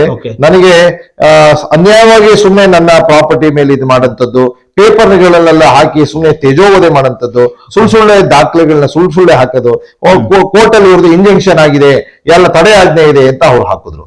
ನಾವು ಅದಕ್ಕೆ ಇಂಜೆಕ್ಷನ್ ಇಲ್ಲ, ಇವ್ರು ತಪ್ಪು ಮಾಹಿತಿ ಹಾಕ್ತಾ ಇದ್ದಾರೆ ಅಂತ ವೆರಿ ನೆಕ್ಸ್ಟ್ ಡೇ ನಾವು ಸ್ಪಷ್ಟೀಕರಣ ಕೊಟ್ವಿ. ಅವಾಗ ಇವ್ರಿಗೆ ಗೊತ್ತಾಗಿದೆ ಕೋರ್ಟ್ ಅಲ್ಲಿ ಇದು ಇಂಜೆಕ್ಷನ್ ವೆಕೇಟ್ ಆಗಿದೆ ಅಂತ ಹೇಳಿ ಗೊತ್ತಾಗಿದೆ. ಆಮೇಲೆ ಹೋಗಿ ಮತ್ತೆ ಮಾಡಿದ್ರು. ಇನ್ನು ಇತ್ತೀಚಿನ ದಿನದಲ್ಲಿ ಮತ್ತೊಂದ್ಸತಿ ಪೇಪರ್ ಸ್ಟೇಟ್ಮೆಂಟ್ ಕೊಡೋದು, ಸುಳ್ಳು ದಾಖಲೆಗಳನ್ನ ಕೊಡುತ್ತದ್ದು, ಸುಳ್ಳು ಮಾಹಿತಿಗಳನ್ನ ಕೊಡುತ್ತೆ. ಅದ್ರ ಮೇಲೆ ನಾವು ಈಗ criminal defamation as well as civil defamation ನಮ್ಮ ವಕೀಲರು ರೆಡಿ ಮಾಡ್ತಾ ಇದ್ದಾರೆ. ಇನ್ನು 1-2 ದಿನದಲ್ಲಿ ನಾನು ಅದನ್ನು ಫೈಲ್ ಮಾಡ್ತಾ ಇದ್ದೀನಿ. ಸೊ ಆ ತರದಲ್ಲೆಲ್ಲ ಮಾಡ್ಕೊಂಡ್ ಬಂದಿದ್ದಾರೆ. ನಮಗೇನಿಲ್ಲ, ನಮ್ಗೆ ಇದರಿಂದ ಹೊರಗಡೆ ಬರ್ಬೇಕಾಗಿದೆ. ಅವರು ದಯವಿಟ್ಟು ನಮ್ಗೆ ಎಲ್ಲಾ ತರ ದಾಖಲೆಗಳನ್ನ ಕರೆಕ್ಟ್ ಆಗಿ ಕೊಡ್ಲಿ, ಅದನ್ನ ನಾವು ಆಡಿಟ್ ಮಾಡಿಸ್ತೀವಿ. ಆಡಿಟ್ ಅಲ್ಲಿ ಕರೆಕ್ಟ್ ಆಗಿ ಇರಬೇಕು. ಪ್ಲಸ್ ನಾನು ತಗೊಂಡಿದ್ದು ಅಲ್ಲಿಗೆ ಟ್ಯಾಲಿ ಆಗ್ಬೇಕು. ಹಾಗೆ ಅಲ್ಲಿ ಏನು ಸರ್ಕಾರದಿಂದ ಆಯಾ ವರ್ಷಕ್ಕೆ ಏನೇನು ಬಡ್ಡಿ ಹಾಕ್ಬೋದು ಅನ್ನೋಂತ ಸೀಲಿಂಗ್ ಲಿಮಿಟ್ ಇದೆ, ಆ ಸೀಲಿಂಗ್ ಲಿಮಿಟ್ ನಲ್ಲಿ ಇವರ ಸೊಸೈಟಿಯ ಬಡ್ಡಿಗಳು ಇರಬೇಕು. ಅದೆಲ್ಲ ಮಾಡ್ಕೊಂಡು ನಾವು ಕ್ಲೋಸ್ ಮಾಡಿ ಹೊರಗಡೆ ಬರಬೇಕು ಅನ್ನೋಂಥದ್ದು ನಮ್ಮ ಉದ್ದೇಶ. ಓಕೆ, ಅಂದ್ರೆ ಈಗ ನೀವು ಹೋರಾಟಕ್ಕೆ ಇಳ್ದಿದ್ದೀರಾ, ಕೆಲವರು ನಿಮಗೂ ಕೂಡ ಹಲವಾರು ಜನ ಬೆಂಬಲ ವ್ಯಕ್ತಪಡಿಸ್ತಾ ಇದ್ದಾರೆ, 100 ಜನ. ನಂತರದಲ್ಲಿ ಏನೀಗ ಹೋರಾಟಕ್ಕೆ ಇಳಿದಂತವ್ರನ್ನ ಕರೆದು ಮಾತಾಡುವಂತ ಕೆಲಸಗಳಾಗಿರ್ಬೋದು ಅಥವಾ ಈ ರೀತಿಯಾಗಿ ಬೇರೆ ಬೇರೆ ವ್ಯವಸ್ಥೆಗಳು ಕೂಡ ಸಹಕಾರಿ ಸಂಘದಲ್ಲಿ ಇರ್ತವೆ. ಅಂದ್ರೆ ಏನಾದ್ರು ಸೊಸೈಟಿಗೆ ಕೆಟ್ಟ ಹೆಸರು ಬರಬಾರ್ದು ಅನ್ನೋ ಬೇರೆ ಬೇರೆ ಕಾರಣಗಳಾಗಿರ್ಬೋದು. ಈ ರೀತಿಯಾಗಿ ನಿಮ್ಮನ್ನ ಕರೆದು ಮಾತನಾಡಿಸುವ ಕೆಲಸಗಳಾಗಿರ್ಬೋದು, ಷೇರುದಾರರಾಗಿರ್ಬೋದು, ಹೋರಾಟಗಾರನ ಕರೆದು ಮಾತನಾಡಿಸುವ ಕೆಲಸವನ್ನು 3 ಸೊಸೈಟಿಗಳಿಂದ ಏನಾದ್ರು ನಡೆದಿತ್ತ? ಇಲ್ಲ, ಖಂಡಿತ ನಡೆದಿಲ್ಲ. ಇನ್ನೂ ಅವರು ಪ್ರೆಸ್ ಮೀಟ್ ಗಳನ್ನ ಕರೆದು ನಮ್ಮ ದೂರನ್ನೇ ಮಾಡ್ತಾ ಇದ್ದಾರೆ, ನಮ್ ವಿರುದ್ಧನೇ ದೂರ ಹೇಳೋದು, ಮತ್ತೊಂದು ಮಾಡೋದು, ರಾಂಗ್ ಪಬ್ಲಿಸಿಟಿ ಕೊಡುವಂತದ್ದು ಅಂತದ್ದೇ ಮಾಡ್ತಾ ಇದ್ದಾರೆ ಈ ವಿಜಯದೇವ್ ಮತ್ತೆ ಈ ಸೊಸೈಟಿಯವರು ಅಂತ ಹೇಳೋದು ಮಾಡ್ತಾ ಇದ್ದಾರೆ ಹೊರತು ನಮ್ಮನ್ನ ಕರೆದು ಏನಪ್ಪಾ ನಿಮ್ಮ ಅಹವಾಲು ಏನು, ನಿಮ್ಗೆ ಏನ್ ತೊಂದರೆ ಆಗಿದೆ, ನಾವ್ ಏನ್ ದಾಖಲೆ ಕೊಟ್ಟಿಲ್ಲ, ಯಾವ ದಾಖಲೆ ಬೇಕು ಹೇಳಿ, ನಾನು ತಕ್ಕೊಡ್ತೀನಿ, ಈಗಲೇ ಕೊಡ್ತೀನಿ ಅಂತ ಕೊಡ್ಬೋದಲ್ಲ, ಕೊಡ್ಬೋದು. ಈಗ ಇದ್ರೆ ಆಯ್ತು, ನಿಮ್ದೇನ್ ಸಮಸ್ಯೆ, ಈಗ ನಾವು 40 ಜನ ಇದ್ವಿ ಫಸ್ಟ್, ಈಗ 200 ಜನ ಇದ್ದಾರೆ, ಎಲ್ಲ ಏನಪ್ಪ ನಿಮ್ ಸಮಸ್ಯೆ ಏನು, ಇದು ಏನು, ಹೌದಾ, ಇದಕ್ಕೇನೆಲ್ಲ ಸ್ಪಷ್ಟೀಕರಣ ಕೊಡ್ಬೋದಲ್ಲ, ಅದಕ್ಕೆ ಒಂದು ದಾಖಲೆ ಕೊಡ್ಬೋದಲ್ಲ. ಯಾಕೆ ಕೊಡಕ್ಕಾಗೋದಿಲ್ಲ? ಕೊಡ್ತಾ ಇಲ್ಲ. ಅದು ಕೊಡ್ತಾ ಇಲ್ಲ ಅಂದ್ರೆ ಅವ್ರು ಡನ್ ನೆಕ್ಸ್ಟ್ ಲೆವೆಲ್ ಫ್ರಾಡ್ ಮಾಡಿದ್ದಾರೆ ಇದರಲ್ಲಿ. ಆ ಒಂದು ಉದ್ದೇಶದಿಂದ ಕೊಡ್ತಾ ಇಲ್ಲ. ಅಂದ್ರೆ ನಿಮ್ಗೆ 64 ತನಿಖೆಯಿಂದ ಯಾವೆಲ್ಲ ವಿಚಾರಗಳು ಅಂದ್ರೆ ಈ ಒಂದು ನೀವೇನು ಗಂಭೀರವಾದ ಆರೋಪಗಳನ್ನ ಮಾಡ್ತಿರುವಂತದ್ದು 3 ಸಹಕಾರಿ ಸಂಘದ ಮೇಲೆ. ಯಾಕಂದ್ರೆ ಇದು ಸಣ್ಣಾಟದ ಆರೋಪ ಆಗಲ್ಲ, ಅದು ಸಣ್ಣ ಪುಟ್ಟ ಆರೋಪನೂ ಅಲ್ಲ. ಯಾಕಂದ್ರೆ ಸಾವಿರಾರು ಜನ 3 ಸಹಕಾರಿ ಸಾವಿರಾರು ಜನ ಷೇರುದಾರರಿದ್ದಾರೆ, ಅವ್ರ ಮೇಲೂ ಕೂಡ ಇದು ಪ್ರಭಾವ ಬೀರುತ್ತೆ, ಸೊಸೈಟಿಗಳ ಮೇಲೂ ಕೂಡ ಪ್ರಭಾವ ಬೀರುತ್ತೆ. ನೀವು ದಾಖಲೆಗಳಿಲ್ಲದೆ ಈ ವಿಚಾರದಲ್ಲಿ ಆರೋಪಗಳು ಮಾಡಿಕೊಳ್ಳುವ ಆಗಲ್ಲ, ತನಿಖೆ ಕೂಡ ಮಾಡೋದು ಕಷ್ಟಕರ. ಆ ಸಂದರ್ಭದಲ್ಲಿ ಈ ಒಂದು ತನಿಖೆಯಿಂದ ಏನು ಹೊರಗೆ ಬರುತ್ತೆ ಅಥವಾ ಯಾವ ಸತ್ಯತೆಗಳು ಹೊರಗೆ ಬರುವ ಸಾಧ್ಯತೆ ಇದೆ? ಸರ್, ಈ ತನಿಖೆಯಿಂದ ನಾನು ಹೇಳಿದಂಗೆ 17 ಚಾರ್ಜಸ್ ಅವ್ರು ಮಾಡಿದ್ದಾರೆ ಆಲ್ರೆಡಿ. ಆ 17 ಚಾರ್ಜಸ್ ಮೇಲೆ ಅವರು ಎನ್ಕ್ವೈರಿ ಕಂಡಕ್ಟ್ ಮಾಡ್ತಾರೆ. ಎನ್ಕ್ವೈರಿ ಕಂಡಕ್ಟ್ ಮಾಡಿದಾಗ ಖಂಡಿತ ಇವ್ರು ಮಾಡಿರೋ ಅಷ್ಟು ಅವ್ಯವಹಾರಗಳು ಹೊರಗೆ ಬರ್ತವೆ. ಅವ್ಯವಹಾರ ಹೊರಗಡೆ ಬಂದ ತಕ್ಷಣ ಇವ್ರ ಮೇಲೆಲ್ಲ ಚಾರ್ಜಸ್ ಕ್ರಿಯೇಟ್ ಆಗ್ತದೆ, ಬೋರ್ಡ್ ಡಿಸಾಲ್ವ್ ಆಗ್ತದೆ, ಆಡಳಿತಾಧಿಕಾರಿ ನೇಮಕ ಆಗ್ತಾರೆ. ಅವಾಗ್ಲಾರು ಅಟ್ಲೀಸ್ಟ್ ಎಲ್ಲಾ ಶೇರ್ ಹೋಲ್ಡರ್ಸ್ ಗೆ ಒಂದು ನ್ಯಾಯ ಸಿಗ್ತದೆ. ಅವ್ರಿಗೇನೆ ಕೆಲವರು ಕ್ಲೋಸ್ ಮಾಡ್ಕೊಂಡು ಹೋಗಂತಾರಿದ್ದಾರೆ, ಕೆಲವರು ಈ ನಮ್ಮ ಪ್ರೆಸ್ ಮೀಟಿಂಗ್ ನೆನ್ನೆನೋ ಬಂದಿದ್ರು, ಕೆಲವರು ಪಾಪ ವಯಸ್ಸಾಗಿ 70-80 ವರ್ಷ ನಡೆಯಕ್ಕಾಗಲ್ಲ. ಒಂದೊಬ್ರು ಲೇಡಿ ಬಂದಿದ್ರು, ಅವ್ರನ್ನ ಒಂದೊಂದು 10 ಹೆಜ್ಜೆಗೂ ಅವ್ರಿಗೆ ಒಂದು ಕುರ್ಚಿಯಾಗಿ ಕೂರಿಸಿ ಕರ್ಕೊಂಡು ಹೋಗ್ಬೇಕು. ಆ ತರ ವಯಸ್ಸಿನವ್ರನ್ನ ಈ ಮನುಷ್ಯ ಕೋರ್ಟಿಗೆ ಅಲಿಸಿ ಅವರಿಗೆಲ್ಲ ಚಿತ್ರ ಹಿಂಸೆ ಕೊಡ್ತಾ ಇರೋದು ನೋಡಿದ್ರೆ ಈ ಯಾವ ತರ ಒಂದು ವ್ಯವಸ್ಥೆ ಹಿಂದೆ ಪಾಳೆಗಾರರು ಸಿಸ್ಟಮ್ ಅವರು ಇಷ್ಟು ಕೆಟ್ಟದಾಗ ನಡ್ಕೊಂಡಿರ್ಲಿಕ್ಕಿಲ್ಲ ಅಂತ ಅನ್ಸುತ್ತೆ ಅನ್ಕೊಂತೀನಿ. ಆ ತರದಲ್ಲಿ ಒಂದು ಇದ್ರಲ್ಲಿ ಮಾಡ್ತಾ ಇದ್ದಾರೆ. ಖಂಡಿತ ನಮಗೆ ಈ 64 ಎನ್ಕ್ವೈರಿಯಿಂದ ಒಳ್ಳೆ ರಿಸಲ್ಟ್ ಬರುತ್ತೆ ಅನ್ನೋ ವಿಶ್ವಾಸ ಇದೆ. ಖಂಡಿತ ನಾವು ಅದನ್ನ ಇದ್ ಮಾಡ್ತೀವಿ. ವಿಜಯದೇವ್ ನನ್ನ ಹತ್ರ ದುಡ್ಡಿದೆ, ನನ್ನ ದುಡ್ಡಿನ ಮುಂದೆ ನಿಮ್ದೇನು ನಡೆಯಲ್ಲ ಅಂತ ಹೇಳ್ತಾರೆ. ಆದ್ರೂ ಪರವಾಗಿಲ್ಲ, ನಮ್ಮ ಹತ್ರ ದುಡ್ಡು ಇಲ್ದಿದ್ರು ನಮ್ಮ ಹತ್ರ ದಾಖಲೆಗಳಿದೆ, ನ್ಯಾಯ ಇದೆ, ಸಫರರ್ಸ್ ಇದ್ದಾರೆ. ಈ ವಿಚಾರಗಳ ಮೇಲೆ ಮುಂದಿಟ್ಟು ನಾವು ನ್ಯಾಯ ಪಡಿತೀವಿ ಅಂತ ನಾವು ಹೇಳಿದ್ವಿ. ಅಂದ್ರೆ ಈಗ ಹೋರಾಟಕ್ಕೆ ಇದ ನಂತರ ಇಂಥ ಗಂಭೀರ ಆರೋಪಗಳ ಮಾಡಿದ ನಂತರ ಮುಂದಿನ ಹೋರಾಟದ ದಿಕ್ಸೂಚಿಗಳು ಕೂಡ ಪ್ರಮುಖವಾಗುತ್ತೆ. ಎಲ್ಲರೂ ಕೂಡ ಒಗ್ಗಟ್ಟಾಗಿ ಕೂಡ ಹೋಗ್ಬೇಕಾಗುತ್ತೆ. ಆ ಮುಂದಿನ ದಿನಗಳಲ್ಲಿ ನಿಮ್ಮ ಹೋರಾಟ ಆಗಿರ್ಬೋದು, ಹೋರಾಟದ ಮುಂದಿನ ಹಾದಿ ಯಾವ ರೀತಿಯದಾಗಿರುತ್ತೆ? ಸರ್, ಈಗ ನಾವು ಒಂದು ತೀರ್ಥಹಳ್ಳಿನಲ್ಲಿ ಒಂದು ಪ್ರೆಸ್ ಮೀಟ್ ಮಾಡಿಬಿಟ್ಟು ಎಲ್ಲಾ ಶೇರ್ ಹೋಲ್ಡರ್ಸ್ ಗಳಿಗೆ ಮಾಹಿತಿಗಳನ್ನ ಮಾಧ್ಯಮದ ಮೂಲಕ ನಾವು ಕೊಟ್ಟಿದೀವಿ. ನೆಕ್ಸ್ಟ್ ಇವತ್ತು ಶಿವಮೊಗ್ಗದಲ್ಲಿ ಒಂದು ಪ್ರೆಸ್ ಮೀಟ್ ಮಾಡಿ ಜಿಲ್ಲಾ ಮಟ್ಟದಲ್ಲೂ ಎಲ್ಲಾ ಇದು ಪೇಪರ್ಸ್ ಗಳಿಗೂ ಮೀಡಿಯಾದವರಿಗೂ ಕೊಟ್ಬಿಟ್ಟು ಮಾಹಿತಿಗಳನ್ನ ಹಂಚಿ ಆದಷ್ಟು ರೀಚ್ ಮಾಡೋದಕ್ಕೆ ಪ್ರಯತ್ನ ಮಾಡಿದ್ವಿ. ಕಾರಣ ಏನಪ್ಪಾ ಅಂತ ಹೇಳಿದ್ರೆ ಎಲ್ಲರೂ ಅಟ್ಲೀಸ್ಟ್ ಒಂದು ಅವೇರ್ನೆಸ್ ಬರ್ಲಿ, ಯಾರು ಇನ್ ಮುಂದಾರು ಚೀಟ್ ಆಗೋದನ್ನ ತಡೆಯೋಣ. ಈ ಆದವರು ಯಾರು ಈಗ ಆಲ್ರೆಡಿ ಕೆಲವರು ಇವರಿಗೆಲ್ಲ ಬರ್ಕೊಟ್ಟು ಹೋಗಿದಾರಲ್ಲ, ಅವ್ರುಗಳು ವಾಪಸ್ ಬಂದು ಅದನ್ನ ಒಂದು ಎನ್ಕ್ವೈರಿ ಹಾಕೊಂಡು ಅದನ್ನೆಲ್ಲ ಒಂದು ಇದು ಮಾಡ್ಲಿ ಅನ್ನಂತ ಒಂದು ಉದ್ದೇಶದಿಂದ ನಾವು ಮಾಡ್ತಾ ಇದೀವಿ. ಸೊ ಇದು ಈ ಹಂತದ ತನಕ ಈಗ ಆಗಿದೆ. ಈಗ ಇನ್ನು ನಾವು ಏನ್ ತೀರ್ಮಾನ ಮಾಡಿದೀವಿ ಅಂತ ಹೇಳಿದ್ರೆ, ಈ ಪ್ರಾಕ್ಟೀಸ್ಗಳು ಇಲ್ಲೇ ನಿಲ್ದೆ ಹೋದ್ರೆ ಅಥವಾ ಇವ್ರು ಇನ್ನೂ ಇದೇ ತರ ಕಂಟಿನ್ಯೂ ಮಾಡಿದ್ರೆ, ಇದೇ ಪ್ರಾಕ್ಟೀಸ್ ಇದು ಕಂಟಿನ್ಯೂ ಮಾಡಿದ್ರೆ, ಯಾರಿಗೂ ದಾಖಲೆ ಕೊಡದೇ ಇರೋಂಥದ್ದು, ಖಾಲಿ ಪೇಪರ್ ತಗೊಳೋದು, ಖಾಲಿ ಚೆಕ್ಗಳು ತಗೊಳೋದು, ಇದೆಲ್ಲ ಮಾಡಿದ್ರೆ ಮುಂದಿನ ದಿನಗಳಲ್ಲಿ ಇನ್ನೂ ಹೋರಾಟ ನಾವು ಮಾಡ್ತೀವಿ. ನಾವು ಇದನ್ನ ಬಿಡಂತ ಪ್ರಶ್ನೆ ಇಲ್ಲ. ನಾವು ಎಲ್ಲಿ ತನಕ ಆಡಳಿತಾಧಿಕಾರಿ ನೇಮಿಸ್ತಾರೋ ಅಲ್ಲಿ ತನಕ ನಾವು ಹೋರಾಟ ಮುಂದುವರಿಸ್ತೀವಿ ಸರ್. 64 ತನಿಖೆಯಿಂದ ಎಲ್ಲರೂ ಅವ್ಯವಹಾರ ಆಗಿದ್ಯೋ ಅದು ನನಗೆ ಗೊತ್ತಿಲ್ಲ. ಹೌದು. ಓಕೆ, ಅದು ತನಿಖೆಯಿಂದಲೇ ಹೊರಗೆ ಬರಬೇಕು. ಹೌದು. ಅಕಸ್ಮಾತ್ ತನಿಖೆಯಿಂದ ಕೆಲವೊಂದು ಸತ್ಯಾಂಶಗಳು ಹೊರಗೆ ಬಂದ್ರೆ, ಅಲ್ಲೇನೋ ಆಗಿದೆ ಅನ್ನುವ ವಿಚಾರಗಳು ಹೊರಗೆ ಬಂದ್ರೆ, ಅವಾಗ ಯಾವ ರೀತಿಯ ದುಷ್ಪರಿಣಾಮಗಳು ಇಡೀ ವ್ಯವಸ್ಥೆಯ ಮೇಲೆ ಬೀಳುತ್ತೆ? ಖಂಡಿತ ಏನಾಗುತ್ತೆ ಸರ್, 64 ಎನ್ಕ್ವೈರಿ ಆದ್ಮೇಲೆ ಇಲ್ಲಿ ಈ ರಿಪೋರ್ಟ್ ಅನ್ನ ಅವರು RCS ಅವರಿಗೆ ಕೊಡ್ತಾರೆ, ಸರ್ಕಾರದ ಗಮನಕ್ಕೆ ಕೊಡ್ತಾರೆ. ಅವರು ಅದರ ಮೇಲೆ 69, 70 ಈ ತರ ಏನೋ ಕೆಲವು ಆಕ್ಟ್ ಇದಾವೆ, if I am not mistaken. So ಅದರ ಮೇಲೆ ಮಾಡಿಬಿಟ್ಟು ಅವರ ಎಂಟೈರ್ ಬೋರ್ಡ್ ನ ಡಿಸಾಲ್ವ್ ಮಾಡ್ತಾರೆ. ಡಿಸಾಲ್ವ್ ಮಾಡ್ಬಿಟ್ಟು ಅಲ್ಲಿ ಆಡಳಿತಾಧಿಕಾರಿ ಹಾಕ್ತಾರೆ. ಆಡಳಿತಾಧಿಕಾರಿ ಹಾಕಿ ಅವರು ಅದನ್ನ ರನ್ ಮಾಡ್ತಾರೆ. ಅದ್ರ ನಂತರದಲ್ಲಿ ಮತ್ತೇನೋ ಎಲೆಕ್ಷನ್ ಎಲ್ಲ ಮಾಡ್ತಾರೋ ಏನೋ ನಂಗೆ ಅಷ್ಟು ಮಾಹಿತಿ ಇಲ್ಲ, ನಾನು ಅದನ್ನ ಇನ್ನು ಗೊತ್ತಿಲ್ಲ ನನಗೆ. ಅಂತೂ ಇಲ್ಲಿ ತನಕ ಅಂತೂ ಆಗತ್ತೆ ಅಂತ ಗೊತ್ತು ನನಗೆ. ಅದೇ ರೀತಿಯಲ್ಲಿ ಈ ಸಂದರ್ಭ ಕೂಡ ಎಲ್ಲರೂ ಕೂಡ ಒಂದು ರೀತಿಯಲ್ಲಿ ಈ ರೀತಿಯಾದ ಹಲವಾರು ವರ್ಷಗಳಿಂದ ಸೊಸೈಟಿ ಮೇಲೆ ಹಲವಾರು ನಂಬಿಕೆಗಳನ್ನ ಇಟ್ಕೊಂಡೆ ಅಲ್ಲಿ ಜನರಾಗಿರ್ಬೋದು, ರೈತರು ಷೇರುದಾರರು ವ್ಯವಹಾರಗಳನ್ನ ಮಾಡಿರ್ತಾರೆ. ಎಲ್ಲೋ ಒಂದ್ ಕಡೆ ಅವರೆಲ್ಲರೂ ಕೂಡ ಒಂದ್ ರೀತಿಯಲ್ಲಿ ಕಳೆದ ಒಂದು ವಾರದಿಂದ ಆಗ್ತಿರುವಂತಹ ಬೆಳವಣಿಗೆಗಳಿಂದ ನೋಡಿದ್ರೆ ಅದು ಸರಿ ತಪ್ಪೇನೋ ನನಗಂತ ಖಂಡಿತ ಗೊತ್ತಿಲ್ಲ. ಅದು ತನಿಖೆಯಿಂದಲೇ ಎಲ್ಲರೂ ಕೂಡ ತನಿಖೆಯಿಂದನೇ ಹೊರಗೆ ಬರಬೇಕಾದ ವಿಚಾರಗಳು. ಅಂತಹ ಸಂದರ್ಭದಲ್ಲಿ ಆ ಷೇರುದಾರರಾಗಿರ್ಬೋದು, ಅಲ್ಲಿ ವ್ಯವಹಾರ ಮಾಡ್ತಿರುವಂತವ್ರಿಗೆ ಯಾವ ರೀತಿಯಾದ ಧೈರ್ಯ ತುಂಬೋ ಕೆಲಸವನ್ನ ಒಬ್ರು ಹೋರಾಟಗಾರರಾಗಿ ಅಥವಾ ಅಲ್ಲಿ ಒಬ್ಬ ಷೇರುದಾರರಾಗಿ ಮಾಡುವ ಕೆಲಸವನ್ನ ಮಾಡ್ತೀರಾ? ಓಕೆ ಸರ್, ಈಗ ಏನಾಗ್ತಾ ಇದೆ, ಎಲ್ಲರೂ ನಮ್ಮ ಫೋನ್ ಮುಖಾಂತರ ಅಥವಾ ಕೆಲವರು ಖುದ್ದಾಗಿ ಬಂದು ಅಪ್ರೋಚ್ ಮಾಡ್ತಾ ಇದ್ದಾರೆ. ನನಗೂ ಇದೇ ತರ ಇವನು ಮೋಸ ಮಾಡಿದ್ದಾರೆ, ನನಗೂ ಇದೇ ತರ ಇದಾಗಿದೆ, ಶಿವಮೊಗ್ಗ ಕೋರ್ಟ್ ಅಲ್ಲಿ ಇದೆ, ಬೆಂಗಳೂರು ಕೋರ್ಟ್ ಇದೆ, ಅಲ್ಲಿ ಅಟ್ಯಾಚ್ಮೆಂಟ್ ಮಾಡಿದ್ದಾರೆ, ಇಲ್ಲಿ ಅಟ್ಯಾಚ್ಮೆಂಟ್ ಮಾಡಿದ್ದಾರೆ.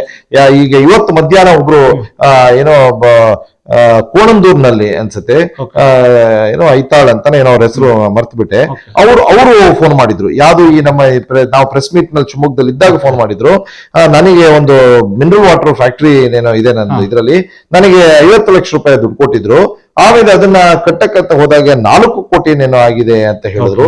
ನನಗೆ ಅದನ್ನ ಕೊಡಕ್ಕೆ ಆಗದೆ ನನಗೆ ಅದನ್ನ ಅವ್ರ ಹೆಸರಿಗೆ ಮಾಡ್ಕೊಂಡಿರೋ ರಿಜಿಸ್ಟರ್ ಏನೋ ಫೋನಲ್ಲಿ ಹೇಳಿದ್ರು ಅವರು, ನನಗೂ ಈ ತರ ಅನ್ಯಾಯ ಆಗಿದೆ, ನಾನು ಏನ್ ಮಾಡ್ಬೇಕು ಅಂತ. ಈ ತರ ಬಹಳ ಜನ ನಮ್ಮನ್ನ ಈಗ ಅಪ್ರೋಚ್ ಮಾಡ್ತಾ ಇದ್ದಾರೆ. ಅವ್ರಿಗೆ ನಾವು ಹೇಳೋದು ಒಂದೇ, ನೀವೆಲ್ಲರೂ ದಯಮಾಡಿ ಒಂದು ಪಿಟಿಷನ್ ಅಲ್ಲೊಂದು ನಮ್ಮ ಸೆಕ್ರೆಟರಿ ಅವ್ರ ಕಡೆ ಇದಿದೆ, ಪಿಟಿಷನ್ ಇದೆ, ಅದ್ರ ಜೊತೆಗೆ ಇದಿದೆ, ಅಲ್ಲಿ ಹೋಗಿ ನಿಮ್ಮ ಹೆಸರು, ನಿಮ್ಮ ಸೈನು, ನಿಮ್ ಶೇರ್ ನಂಬರ್ನ ಬರೀರಿ. ನಾವು ಅದನ್ನ ಒಂದು 100, 200, 300 ಆದಂಗೂ ನಾವು ಅದನ್ನ RCS ಅವರಿಗೆ ಕೊಟ್ಬಿಟ್ಟು ಅವರ ಇದ್ರ ಮೇಲೂ ತನಿಖೆ ಆಗ್ಲಿ, ಇದನ್ನ 64 ನಲ್ಲಿ ಈ ಪರ್ಟಿಕ್ಯುಲರ್ ಅಕೌಂಟ್ಸ್ ಆಡ್ ಮಾಡಿ ಅನ್ನಂತದ್ನ ನಾವು ಮಾಡ್ಬೇಕು ಅಂತೇಳಿ ನಾವು ಮಾಡಿಸಿ ಅವ್ರಿಗೂ ಒಂದು ನ್ಯಾಯ ಕೊಡಿಸ್ಬೇಕು ಅಂತ ಮಾಡ್ತಾ ಇದೀವಿ. ಕಾನಿನ ಕಡೆದಾಳವರು, ಕೊನೆಯದಾಗಿ ಈಗ ಹೋರಾಟಕ್ಕೆ ಈಗ ಮುನ್ನುಡಿಯನ್ನ ನೀವು ಬರೆದಿದ್ದೀರಾ, ಈಗ ತನಿಖೆಗೆ ಆದೇಶ ಕೂಡ ಆಗಿರುವಂತ, ಕೊನೆಯದಾಗಿ ನಿಮ್ಮ ಹೋರಾಟ ಆಗಿರ್ಬೋದು, ನಿಮ್ಮ ಒಂದು ಪ್ರಯತ್ನದಿಂದಾಗಿ ಏನ್ ನಿರೀಕ್ಷೆ ಮಾಡ್ಬೋದು ಸರ್? ಖಂಡಿತ ಈ ಒಂದು 3 ಕೋಆಪರೇಟಿವ್ ಸೊಸೈಟಿನಲ್ಲಿ ವಿಜಯ್ ದೇವ್ ಅಂಡ್ ಅವರ ಟೀಮ್ ಏನು ಮಾಡ್ತಾ ಇದ್ದಾರೆ ಅವ್ಯವಹಾರ, ಅದು ಖಂಡಿತ ನಿಲ್ಲತ್ತೆ. ಅದು ನಿಲ್ಲೇಬೇಕು, ನಿಲ್ಲತ್ತೆ ಈ 64 ಎನ್ಕ್ವೈರಿ ರಿಸಲ್ಟ್ ಇಂದ. ಹಾಗೆ ಎಲ್ಲರೂ ನಮ್ಮ ಅವೇರ್ನೆಸ್ ನಾವು ಎಲ್ಲರಿಗೂ ಇವ್ರಿಗೆ ಕೊಡ್ತಾ ಇರೋದ್ರಿಂದ ಎಲ್ಲರೂ ನಾನು ಖಾಲಿ ಪೇಪರ್ ಸೈನ್ ಹಾಕಲ್ಲ, ಖಾಲಿ ಚೆಕ್ ಕೊಡೋದಿಲ್ಲ, ನಾನು ಇದು ಮಾಡೋದಿಲ್ಲ ಅಂತ ಹೇಳಿದಾಗ ಆಟೋಮೆಟಿಕ್ ಆಗಿ ಒಂದೇ ಸೊಸೈಟಿ ಬಾಗ್ಲಾಕ್ಬೇಕಾಗ್ತದೆ. ಇಲ್ಲ ಅಂತ ಹೇಳಿದ್ರೆ ಅವ್ರು ಮಾಡ್ತಿರೋಂತ ಈ ಅವ್ಯವಹಾರದ ಪ್ರಾಕ್ಟೀಸ್ ಏನಿದೆ ಅದನ್ನ ಸ್ಟಾಪ್ ಮಾಡ್ಬೇಕಾಗ್ತದೆ. ಹಾಗೆ ಇನ್ನೊಂದು ವಿಷಯ ಮಧ್ಯೆ ಇಂಟರ್ಫಿಯರ್, ಅಲ್ಲಿ ಒಂದು ಷೇರುದಾರರಿಗಾಗಿರ್ಬೋದು ಅಥವಾ ಅಲ್ಲಿ ವ್ಯವಹಾರ ಮಾಡುವಂತರು ಕೂಡ ಕೆಲವರಿಗೆ ಮಾಹಿತಿಗಳಿರಲ್ಲ. ಯಾಕಂದ್ರೆ ರೈತರುಗಳು ಪಾಪ ಕೆಲವರು ಮೊಬೈಲ್ ಯೂಸ್ ಮಾಡಲ್ಲ, ನೀವು ಹೋರಾಟ ಮಾಡ್ತಿರೋ ವಿಚಾರಗಳು ಕೂಡ ಎಷ್ಟೋ ಇರ್ಬೋದು ಹಳ್ಳಿಗಾಡಿನ ಪ್ರದೇಶದಲ್ಲಿ ಇರುವಂತವರಿಗೆ. ಯಾಕಂದ್ರೆ ಕೇವಲ ತೀರ್ಥಹಳ್ಳಿ ಮಾತಾಡಲು ಸುತ್ತಮುತ್ತಲಿನ ತಾಲೂಕಿನವರು ಕೂಡ ಆ ಒಂದು ಸೊಸೈಟಿಗಳಲ್ಲಿ ವ್ಯವಹಾರವನ್ನ ಮಾಡ್ತಾ ಇರ್ತಾರೆ. ಅವ್ರನ್ನ ಸಂಪರ್ಕ ಮಾಡೋದು ಅಥವಾ ಅವರಿಗೆ ಗೈಡಿಂಗ್ ಕೆಲವೊಂದು ಗೈಡ್ಲೈನ್ಸ್ ಮಾಡ್ಬೇಕಾಗುತ್ತೆ. ಅವರಿಗೆ ಯಾವ ರೀತಿಯಾದ ಮಾಹಿತಿಯನ್ನ ತಲುಪಿಸೋ ಕೆಲಸವನ್ನ ಮಾಡ್ತಾರೆ. ಹೌದು, ಈಗ ಏನಾಗಿದೆ ಅದೇ ಹೇಳ್ಬೇಕು ಅಂತಿದ್ದೆ. ಬರೀ ನಾವು ತೀರ್ಥಹಳ್ಳಿ ತಾಲೂಕ್ನವ್ರು ಇಲ್ಲ ಇದ್ರಲ್ಲಿ, ನಿನ್ನೆ ಕೊಪ್ಪ ತಾಲೂಕ್ನವರು, ಶೃಂಗೇರಿ ತಾಲೂಕ್ನವರೆಲ್ಲ ಬಂದಿದ್ರು ಬಹಳ ಜನ. ಎಲ್ಲ ತುಂಬಾ ರಿಮೋಟ್ ಪ್ಲೇಸ್ ನಲ್ಲಿ ಶೃಂಗೇರಿ ಅವರೊಬ್ರು ನಿನ್ನೆ ಬಂದು ಅವರು ಪ್ರೆಸ್ ಮೀಟ್ ಮೇಲೂ ಮಾತಾಡಿದ್ರು. ಅವರು ಕೋಆಪರೇಟಿವ್ ಇದ್ರಲ್ಲಿ ಅದು ಉಪಾಧ್ಯಕ್ಷ ಆಗಿದ್ದಾರೆ ಅಂತ ಹೇಳಿದ್ರೆ ಎಲ್ಲ ಹೇಳ್ಕೊಂಡು ಸಮಸ್ಯೆಗಳೆಲ್ಲ. ಸೊ ಶಾರದಾ ಸೊಸೈಟಿ ಹೇಳ್ತಾ ಇದ್ರು. ಹೌದು. ಸೊ ಈ ತರ ಬೇರೆ ಬೇರೆ ತಾಲೂಕ್ನಲ್ಲಿ ಇರಂತ ಅವರುಗಳೆಲ್ಲ ಬಂದಿದಾರಲ್ಲ, ಅವ್ರುಗಳಿಗೆ ಹೇಳ್ತಾ ಇದೀವಿ, ನಿಮ್ಮ ತಾಲೂಕುಗಳಲ್ಲೂ ನೀವು ಗೊತ್ತಿದ್ದವರಿಗೆ, ಇದಾದವರಿಗೆ, ಸಫರರ್ಸ್ಗೆ ದಯವಿಟ್ಟು ಮಾಹಿತಿ ಕೊಡಿ. ನೀವು ಮಾಹಿತಿ ಕೊಟ್ಬಿಟ್ಟು ಇವರಿಗೆಲ್ಲ ಹೇಳಿ, ಅವರೆಲ್ಲ ಬಂದ್ಬಿಟ್ಟು ದಯವಿಟ್ಟು ಅವರ ಶೇರ್ ನಂಬರ್ ಕೊಟ್ಟು ಸೈನ್ ಹಾಕ್ಬಿಟ್ಟು ಈ ತರ ಮಾಡ್ಲಿ ಪಿಟಿಷನ್ಗೆ. ಸೊ ಅದರಿಂದ ಅವ್ರಿಗೆ ಅನುಕೂಲ ಆಗ್ತದೆ, ಮಾಡ್ಲಿ ಅಂತ ನಾವು ಮಾಹಿತಿ ಕೊಡ್ತಾ ಇದೀವಿ. ಆಮೇಲೆ ಇನ್ನೊಂದು ವಿಚಾರ ಹೇಗೆ ಅಂದ್ರೆ ಸರ್, ಇವರು ವಿಜಯದೇವ್ ಮತ್ತೆ ಈ 3 ಸೊಸೈಟಿಯವರು ಏನ್ ಮಾಡ್ತಾ ಇದಾರೆ ಅಂದ್ರೆ, ಈ middle class and lower middle class ನ ಇವರು ಹೈಯೆಸ್ಟ್ ಟಾರ್ಗೆಟ್ ಮಾಡೋದು. ಯಾಕೆ ಇವ್ರನ್ನ ಟಾರ್ಗೆಟ್ ಮಾಡ್ತಾರೆ ಅಂತ ಹೇಳಿದ್ರೆ, ಯಾರಿಗೊಬ್ಬ ಒಂದು 10 ಲಕ್ಷ 25 ಲಕ್ಷ ಸಾಲ ಕೊಟ್ಟಿರ್ತಾರೆ. ಆ ವ್ಯಕ್ತಿ ಯಾವತ್ತು ಕಟ್ಟಬೇಕು ಅಂತ ಹೋದಾಗ 1 ಕೋಟಿ 2 ಕೋಟಿ ಆಗಿದೆ ಕಟ್ಟು ಅಂತಾರೆ. ಅವ್ರ ಕೈಲಿ ಕಟ್ಟಕ್ ಆಗತ್ತ ಪರಿಸ್ಥಿತಿ ಇರೋದಿಲ್ಲ. ಅವ್ರು ಕೇಳ್ತಾರೆ, ಅಷ್ಟು ಹೇಗ ಸಾಧ್ಯ, ನೀವು ಯಾವ ಇಂಟ್ರೆಸ್ಟ್ ಹಾಕಿದೀರಿ, ನಂಗೆ ದಾಖಲೆ ಕೊಡಿ ಅಂತ ಕೇಳ್ತಾರೆ. ಇವರು ದಾಖಲೆ ಕೊಡೋದಿಲ್ಲ, ಏನ್ ಬೇಕಾದ್ರೂ ಮಾಡ್ಕೊಳ್ಳಿ ಅಂತ ಇವ್ರು ಹೇಳ್ತಾರೆ. ಸುಪ್ರೀಂ ಕೋರ್ಟ್ಗೆ ಹೋದ್ರು ಕೊಡೋದಿಲ್ಲ ಅಂತ ಹೇಳಿ. ಅವಾಗ ಆ ನಂತರದಲ್ಲಿ ಅವ್ರು ಏನ್ ಮಾಡ್ತಾರೆ, ಅದು DR ಕೋರ್ಟಿಗೋ ಅಥವಾ ಅಡಿಷನಲ್ ರಿಜಿಸ್ಟ್ರಾರ್ ಕೋರ್ಟಿಗೋ ಹಾಕ್ಬಿಟ್ಟು ಇವ್ರ ಮೇಲೆ ಅಟ್ಯಾಚ್ಮೆಂಟ್ ಮಾಡಿಸ್ಕೊಂಡ್ ಬಂದ್ಬಿಡ್ತಾರೆ. ಇವ್ರ ಪ್ರಾಪರ್ಟಿ ಮೇಲೆ, ಆ ಪ್ರಾಪರ್ಟಿ ಮೇಲೆ ಅಟ್ಯಾಚ್ಮೆಂಟ್ ಮಾಡ್ಕೊಂಡು ಇಲ್ಲಿ ಇದು ಮಾಡ್ತಾರೆ. ನಿಮ್ಗೆ ಅದನ್ನ ಅವ್ರ ಮೇಲೆ ಟಾರ್ಚರ್ ಕೊಡಕ್ ಶುರು ಮಾಡ್ತಾರೆ. ನಿಮ್ಮೆಲ್ಲ ಪ್ರಾಪರ್ಟಿ ಅಟ್ಯಾಚ್ ಆಗಿದೆ, ನಿಮ್ ಪ್ರಾಪರ್ಟಿ ನಾನು ಇದ್ ಮಾಡ್ತೀನಿ ಅಂತ ಹೇಳಿ ಇದ್ ಮಾಡ್ತಾರೆ. ಅವರು ಒಂದೇ ಇವರಿಗೆ ಇದು ಪ್ರಾಪರ್ಟಿನ ಕೊಟ್ಬಿಟ್ಟು ಅವರು ಹೋಗ್ಬೇಕು, ಅದು ಒಂದು. ಇಲ್ಲ ಅಂತ ಹೇಳಿದ್ರೆ ಅವರು ಮುಂದಿನ ಕೋರ್ಟ್ಗಳಿಗೆ ಹೋಗ್ಬೇಕು. ಮುಂದಿನ ಕೋರ್ಟ್ಗಳಿಗೆ ಹೋಗಷ್ಟು ವ್ಯವಸ್ಥೆ, ಹಣಕಾಸು, ಕನೆಕ್ಷನ್, ಕಾಂಟ್ಯಾಕ್ಟ್ ಯಾವುದು ಅವ್ರ ಹತ್ರ ಇರಲ್ಲ. ಯಾರಿಗೆ ಮಾನಸಿಕ ಹಿಂಸೆ, ಹೌದು, ಇನ್ನೊಂದು ಕೆಲಸದ ಒತ್ತಡಗಳು, ಹೌದು, ಇನ್ನೊಂದು ಕಡೆಯಲ್ಲಿ ಆರ್ಥಿಕ ತೊಂದರೆ, ಎಲ್ಲವೂ ಒಟ್ಟಾಗಿ ಅವ್ರ ಹತ್ರ ಮ್ಯಾಕ್ಸಿಮಮ್ ಹೋಗ್ಬೋದು ಅಂದ್ರೆ ಶಿವಮೊಗ್ಗದಲ್ಲಿ ಹೋಗ್ಬೋದು. ಅಲ್ಲಿ ತನಕ ಲಾಯರು, ಶಿವಮೊಗ್ಗ ಕೋರ್ಟು, ಮತ್ತೊಂದು ಮಗದೊಂದು ಮಾಡ್ಬೋದು. ಅಲ್ಲಿಂದ ಮುಂದೆ ಹೋಗಂತ ಕೆಪಾಸಿಟಿ ಅವ್ರಿಗೆ ಇರೋದಿಲ್ಲ. ಅವ್ರಿಗೆ ಆ ಇದನ್ನ ಮಿಸ್ಯೂಸ್ ಮಾಡ್ಕೊಂಡು ಈ ವಿಜಯದೇವ್ ಮತ್ತು ಈ 3 ಸೊಸೈಟಿಯವರು ಉಪಯೋಗಿಸ್ಕೊಂಡು ದುರ್ಬಳಕೆ ಮಾಡ್ಕೊಂಡು ಈ ತರ ಅವ್ಯವಹಾರ ಮಾಡ್ತಾ ಇದ್ದಾರೆ. ಯಾಕಂದ್ರೆ ಅವರಿಗೆ ಬೆಂಗಳೂರಿಗೆ ಹೋಗಕ್ಕಾಗಲ್ಲ, ಹೈಕೋರ್ಟ್ ಲಾಯರ್ಗಳಿಗೆಲ್ಲ ಅಪ್ರೋಚ್ ಮಾಡೋದಕ್ಕೆ ಅವ್ರ ಹತ್ರ ಶಕ್ತಿ ಇರೋದಿಲ್ಲ, ಅವ್ರಿಗೆ ರಿಜಿಸ್ಟ್ರಾರ್ ಆಫೀಸ್ ನಲ್ಲಿ ಹೋಗಿ ಮಾತಾಡೋಷ್ಟು ಶಕ್ತಿ ಇರೋದಿಲ್ಲ. ಅವ್ರು ಆಗದೆ ಅವರ ಅಳುವುದೆನ್ನೇನೋ ಅವ್ರಿಗೆ ಬಹಳಷ್ಟು ಜನ ಸಂತ್ರಸ್ತರು ಇದನ್ನು ತೋಡ್ಕೊಂಡಾಗ ನಮ್ಗೆ ಅರ್ಥ ಆಗಿದ್ದು, ಇವರ ಈ ಟಾರ್ಗೆಟ್ ಏನಿದ್ರು middle class and lower middle class ಜನಗಳಿಗೆ ಜಾಸ್ತಿ ಇವರು ಟಾರ್ಗೆಟ್ ಮಾಡಿ ಈ ತರ ಮಾಡಿ ಅವ್ರ ಆಸ್ತಿಗಳನ್ನ ಕಬಳಿಸ್ತಾ ಇದ್ದಾರೆ. ಸೊ ಈ ತರ ಮಾಡ್ತಾ ಇದ್ದಾರೆ ಸರ್. ಓಕೆ, ಕೊನೆಯದಾಗಿ ಕಾನೂನಿನ ಕಡೆದಾಳವರೇ, ಷೇರುದಾರರಿಗಾಗಿರ್ಬೋದು, ಅನ್ಯಾಯ ಕೊಡುವ ತಂತ್ರಸ್ಥ ನೀವೆಲ್ಲ ಆರೋಪಗಳನ್ನ ಮಾಡ್ತಾ ಇದ್ದೀರಾ, ಅವ್ರು ಎಲ್ಲರಿಗಾಗಿರ್ಬೋದು ಅಥವಾ ಮುಂದೆ ಇದುವರೆಗೆ ಆಗಿದ್ದು ಒಂದು ಭಾಗ. ಮುಂದೆ ಯಾರಿಗೂ ಕೂಡ ಈ ರೀತಿಯಾದ ತೊಂದರೆ ಆಗಬಾರ್ದು ಅನ್ನೋದು ಇನ್ನೊಂದು ಉದ್ದೇಶ. ಕರೆಕ್ಟ್. ಈ ಎಲ್ಲದರ ಕುರಿತಾಗಿ ಕೊನೆಯದಾಗಿ ಯಾವ ರೀತಿಯ ಸಂದೇಶ ಅಥವಾ ಒಂದು ಮೆಸೇಜ್ ಅನ್ನ ಕೊಡಕ್ ಬಯಸ್ತೀರಾ? ಸರ್, ನಾನು ನಿಮ್ಮ ಮಾಧ್ಯಮದ ಮುಂದೆ ಹೇಳತ್ತದ್ ಏನಂದ್ರೆ, ದಯವಿಟ್ಟು ಆದಷ್ಟು ಈ ವಿಚಾರನ ಎಲ್ಲರಿಗೂ ರೀಚ್ ಮಾಡಕ್ ಪ್ರಯತ್ನ ಮಾಡಿ. ಯಾಕೆ ಅಂತ ಹೇಳಿದ್ರೆ, ಮುಂದೆ ಆಗಂತದ್ನ ಅಟ್ಲೀಸ್ಟ್ ಮುಂದಾರು ಇನ್ನು ಬೇರೆಯವರು ಇದೇ ತರ ಸಮಸ್ಯೆಗೆ ಸಿಕ್ಕಾಕೋದನ್ನ ಬಚಾವ್ ಮಾಡಬಹುದು, ಒಂದು ವಿಚಾರ. ಹಾಗೆ ಠೇವಣಿದಾರರು ಬಹಳ ಜನ ಇದಾರೆ ಅಲ್ಲಿ, ಎಲ್ಲ ನಂಬಿಕೆ ಮೇಲೆ ಅವ್ರು ಕಷ್ಟಪಟ್ಟು ವರ್ಷ ಅವರ ಜೀವನ ಪರ್ಯಂತ ದುಡಿದಿದ್ದನ್ನೆಲ್ಲ ತಂದಲ್ಲಿಟ್ಟು ಅವ್ರುಗಳು ಈಗ ಮುನ್ನೆಚ್ಚರಿಕೆಯಾಗಿ ಅವ್ರ ಕ್ರಮಗಳು ಅವ್ರು ಏನ್ ಬೇಕು ಎಚ್ಚರಿಕೆಯಿಂದ ಅವ್ರು ತಗೊಂಡಂತದ್ದು ಬಹಳ ಸೂಕ್ತ ಅಂತ ಅನ್ಸ್ತದೆ. ಯಾಕಂದ್ರೆ ಇಲ್ದಿರ ಅವರು ಅಲ್ಲಿ ಸಫರ್ ಆಗ್ತಾರೆ. ಇದನ್ನೆಲ್ಲ ಮಾಹಿತಿಗಳನ್ನ ದಯವಿಟ್ಟು ನಮ್ಮ ಎಲ್ಲಾ ಷೇರುದಾರರಿಗೆ ರೀಚ್ ಆಗಂತ ಮಾಧ್ಯಮದ ಮೂಲಕ ಮಾಡಿ ಅಂತ ನಾನು ಕೇಳ್ಕೊಂತೀನಿ. ಒಂದು. ಎರಡನೇದು, ಮಾಧ್ಯಮದ ಮೂಲಕ ಸೊಸೈಟಿವರೆಗೂ ಒಂದು ಅವೇರ್ನೆಸ್ ಕ್ರಿಯೇಟ್ ಆಗಬೇಕು. ಈ ತರ ಮಾಡೋದ್ರಿಂದ ನಿಮ್ಗೆ ಈ ತರ ತೊಂದರೆಗಳಾಗ್ತವೆ, ಇದಾಗತ್ತೆ ಅಂತ. ಹಾಗಾಗಿ ಅವ್ರನ್ನೆಲ್ಲ ಬದಲಾಯಿಸ್ಕೊಂಡ್ರೆ ಎಲ್ಲದೂ ಅನುಕೂಲ ಆಗ್ತದೆ. ಎಲ್ಲರಿಗೂ ಮಾಹಿತಿ ಕೊಡ್ಲಿ, ಅವ್ರವ್ರ ಲೋನ್ಗಳನ್ನ ಅವ್ರು ಕ್ಲೋಸ್ ಮಾಡ್ಕೊಂಡು ಹೋಗ್ತಾರೆ, ಎಲ್ಲ ನ್ಯಾಯವಾಗಿ ಆಗ್ಲಿ ಅನ್ನೋಂಥದ್ದು ನಮ್ಮ ಅಭಿಪ್ರಾಯ.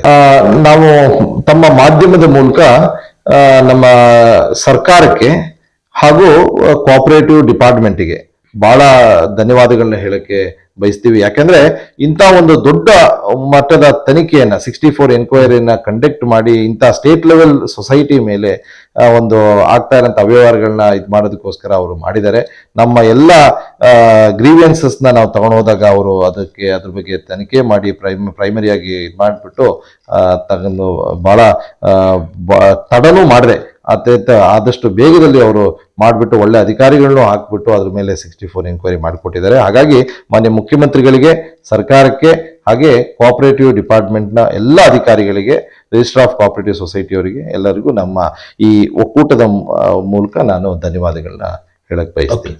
ಓಕೆ ಸರ್, ಇದುವರೆಗೂ ಈ ಒಂದು ವಿಶೇಷ ಸಂದರ್ಶನ ಭಾಗವಹಿಸಿ ಈ 3 ಸೊಸೈಟಿಗಳಿಂದ ನಿಮಗಾದಂತಹ ಕೆಲವೊಂದು ವೈಯಕ್ತಿಕ ತೊಂದರೆಗಳಾಗಿರ್ಬೋದು, ನಿಮಗೆ ವ್ಯವಹಾರದಲ್ಲಿ ಯಾವ ರೀತಿಯಾದ ತೊಂದರೆ ಆಯ್ತು, ನೀವು ಸಾಲ ಪಡೆದ ನಂತರ ನಿಮಗೆ ಆದಂತಹ ತೊಂದರೆಗಳ ವಿಚಾರ ಆಗಿರ್ಬೋದು, ನಿಮ್ಮ ಗಮನಕ್ಕೆ ಬಂದು ನೀವು ಯಾವ ರೀತಿಯಾದ ದಾಖಲೆಗಳನ್ನ ಕೇಳಿದ್ರಿ, ದಾಖಲೆಗಳನ್ನ ಪಡೆಯುವುದಕ್ಕಾಗಿ ನೀವು ಎಷ್ಟು ಸ್ಟ್ರಗಲ್ ನ ಮಾಡಿದ ವಿಚಾರ ಆಗಿರ್ಬೋದು, ನಂತರದಲ್ಲಿ ಬೇರೆ ಬೇರೆ ವಿಧಾನಗಳ ಮೂಲಕ ನೀವು ದಾಖಲೆಗಳನ್ನ ಪಡೆದ ವಿಚಾರ ಆಗಿರ್ಬೋದು, ದಾಖಲೆಗಳ ನಂತರ ನೀವು ಹೋರಾಟಕ್ಕೆ ಇಳಿದ ವಿಚಾರ ಆಗಿರ್ಬೋದು, ನಿಮ್ಮದಾದ ಒಂದು ಒಕ್ಕೂಟವನ್ನ ಮಾಡಿಕೊಂಡು ಸಂತ್ರಸ್ತರ ಒಕ್ಕೂಟವನ್ನು ಮಾಡಿಕೊಂಡು ಅದರ ಮೂಲಕ ಈಗ ಹೋರಾಟಕ್ಕೆ ಹಿಡಿದಿರುವಂತದ್ದು, ನಂತರದಲ್ಲಿ 64 ತನಿಖೆಗೆ ಆದೇಶವು ಕೂಡ ಆಗಿರುವಂತದ್ದು, ಅದು ಸಹಕಾರಿ ಕ್ಷೇತ್ರದಲ್ಲಿ ಅತ್ಯಂತ ಉನ್ನತ ಮಟ್ಟದ ತನಿಖೆ, ಅದು ಕೂಡ ಈಗ ಆದೇಶ ಆಗಿರುವಂತದ್ದು, ನಂತರ ಕಳೆದ ಒಂದು ವಾರದಿಂದ ನಿಂತಿರುವಂತಹ ಬೆಳವಣಿಗೆ ವಿಚಾರ ಆಗಿರಬಹುದು, ನಿಮ್ಮ ಮುಂದಿನ ಹೋರಾಟಗಳು, ಹಾಗೆ ಈ ಒಂದು ವ್ಯವಹಾರಗಳು ಆಗ್ತಾ ಇದೆ ಅನ್ನೋದು ನಿಮಗೆ ವೈಯಕ್ತಿಕವಾಗಿ ಗಮನಕ್ಕೆ ಬಂದ ವಿಚಾರ, ನಿಮಗೆ ಆದ ತೊಂದರೆಗಳು, ಎಲ್ಲ ವಿಚಾರಗಳ ಕುರಿತಾಗಿ ಸುದೀರ್ಘವಾದ ಚರ್ಚೆಯಲ್ಲಿ ಭಾಗವಹಿಸಿದ್ದಕ್ಕಾಗಿ ನಮ್ಮ ಸೈರಿ ಸಮಾಚಾರ ತಂಡದ ವತಿಯಿಂದ ನಿಮಗೆ ಹೃತ್ಪೂರ್ವಕ ಧನ್ಯವಾದಗಳು. ನೋಡಿದ್ರಲ್ಲ ವೀಕ್ಷಕರೇ, ಇದು ಏನು ಇತ್ತೀಚೆಗೆ ಕೆಲವೊಂದು ವಿಚಾರ ದೊಡ್ಡ ಮಟ್ಟದಲ್ಲಿ ತೀರ್ಥಹಳ್ಳಿ ಆಗಿರುವುದು, ಮಲೆನಾಡಿನ ಭಾಗದಲ್ಲಿ ಸದ್ದು ಮಾಡ್ತಿರುವಂತಹ ವಿಚಾರದ ಕುರಿತಾಗಿ ಕಾಲಿನ ಕಡಿದಾಳ್ ಅವರ ಜೊತೆಗಿನ ವಿಶೇಷ ಸಂದರ್ಶನ. ನಮಸ್ಕಾರ.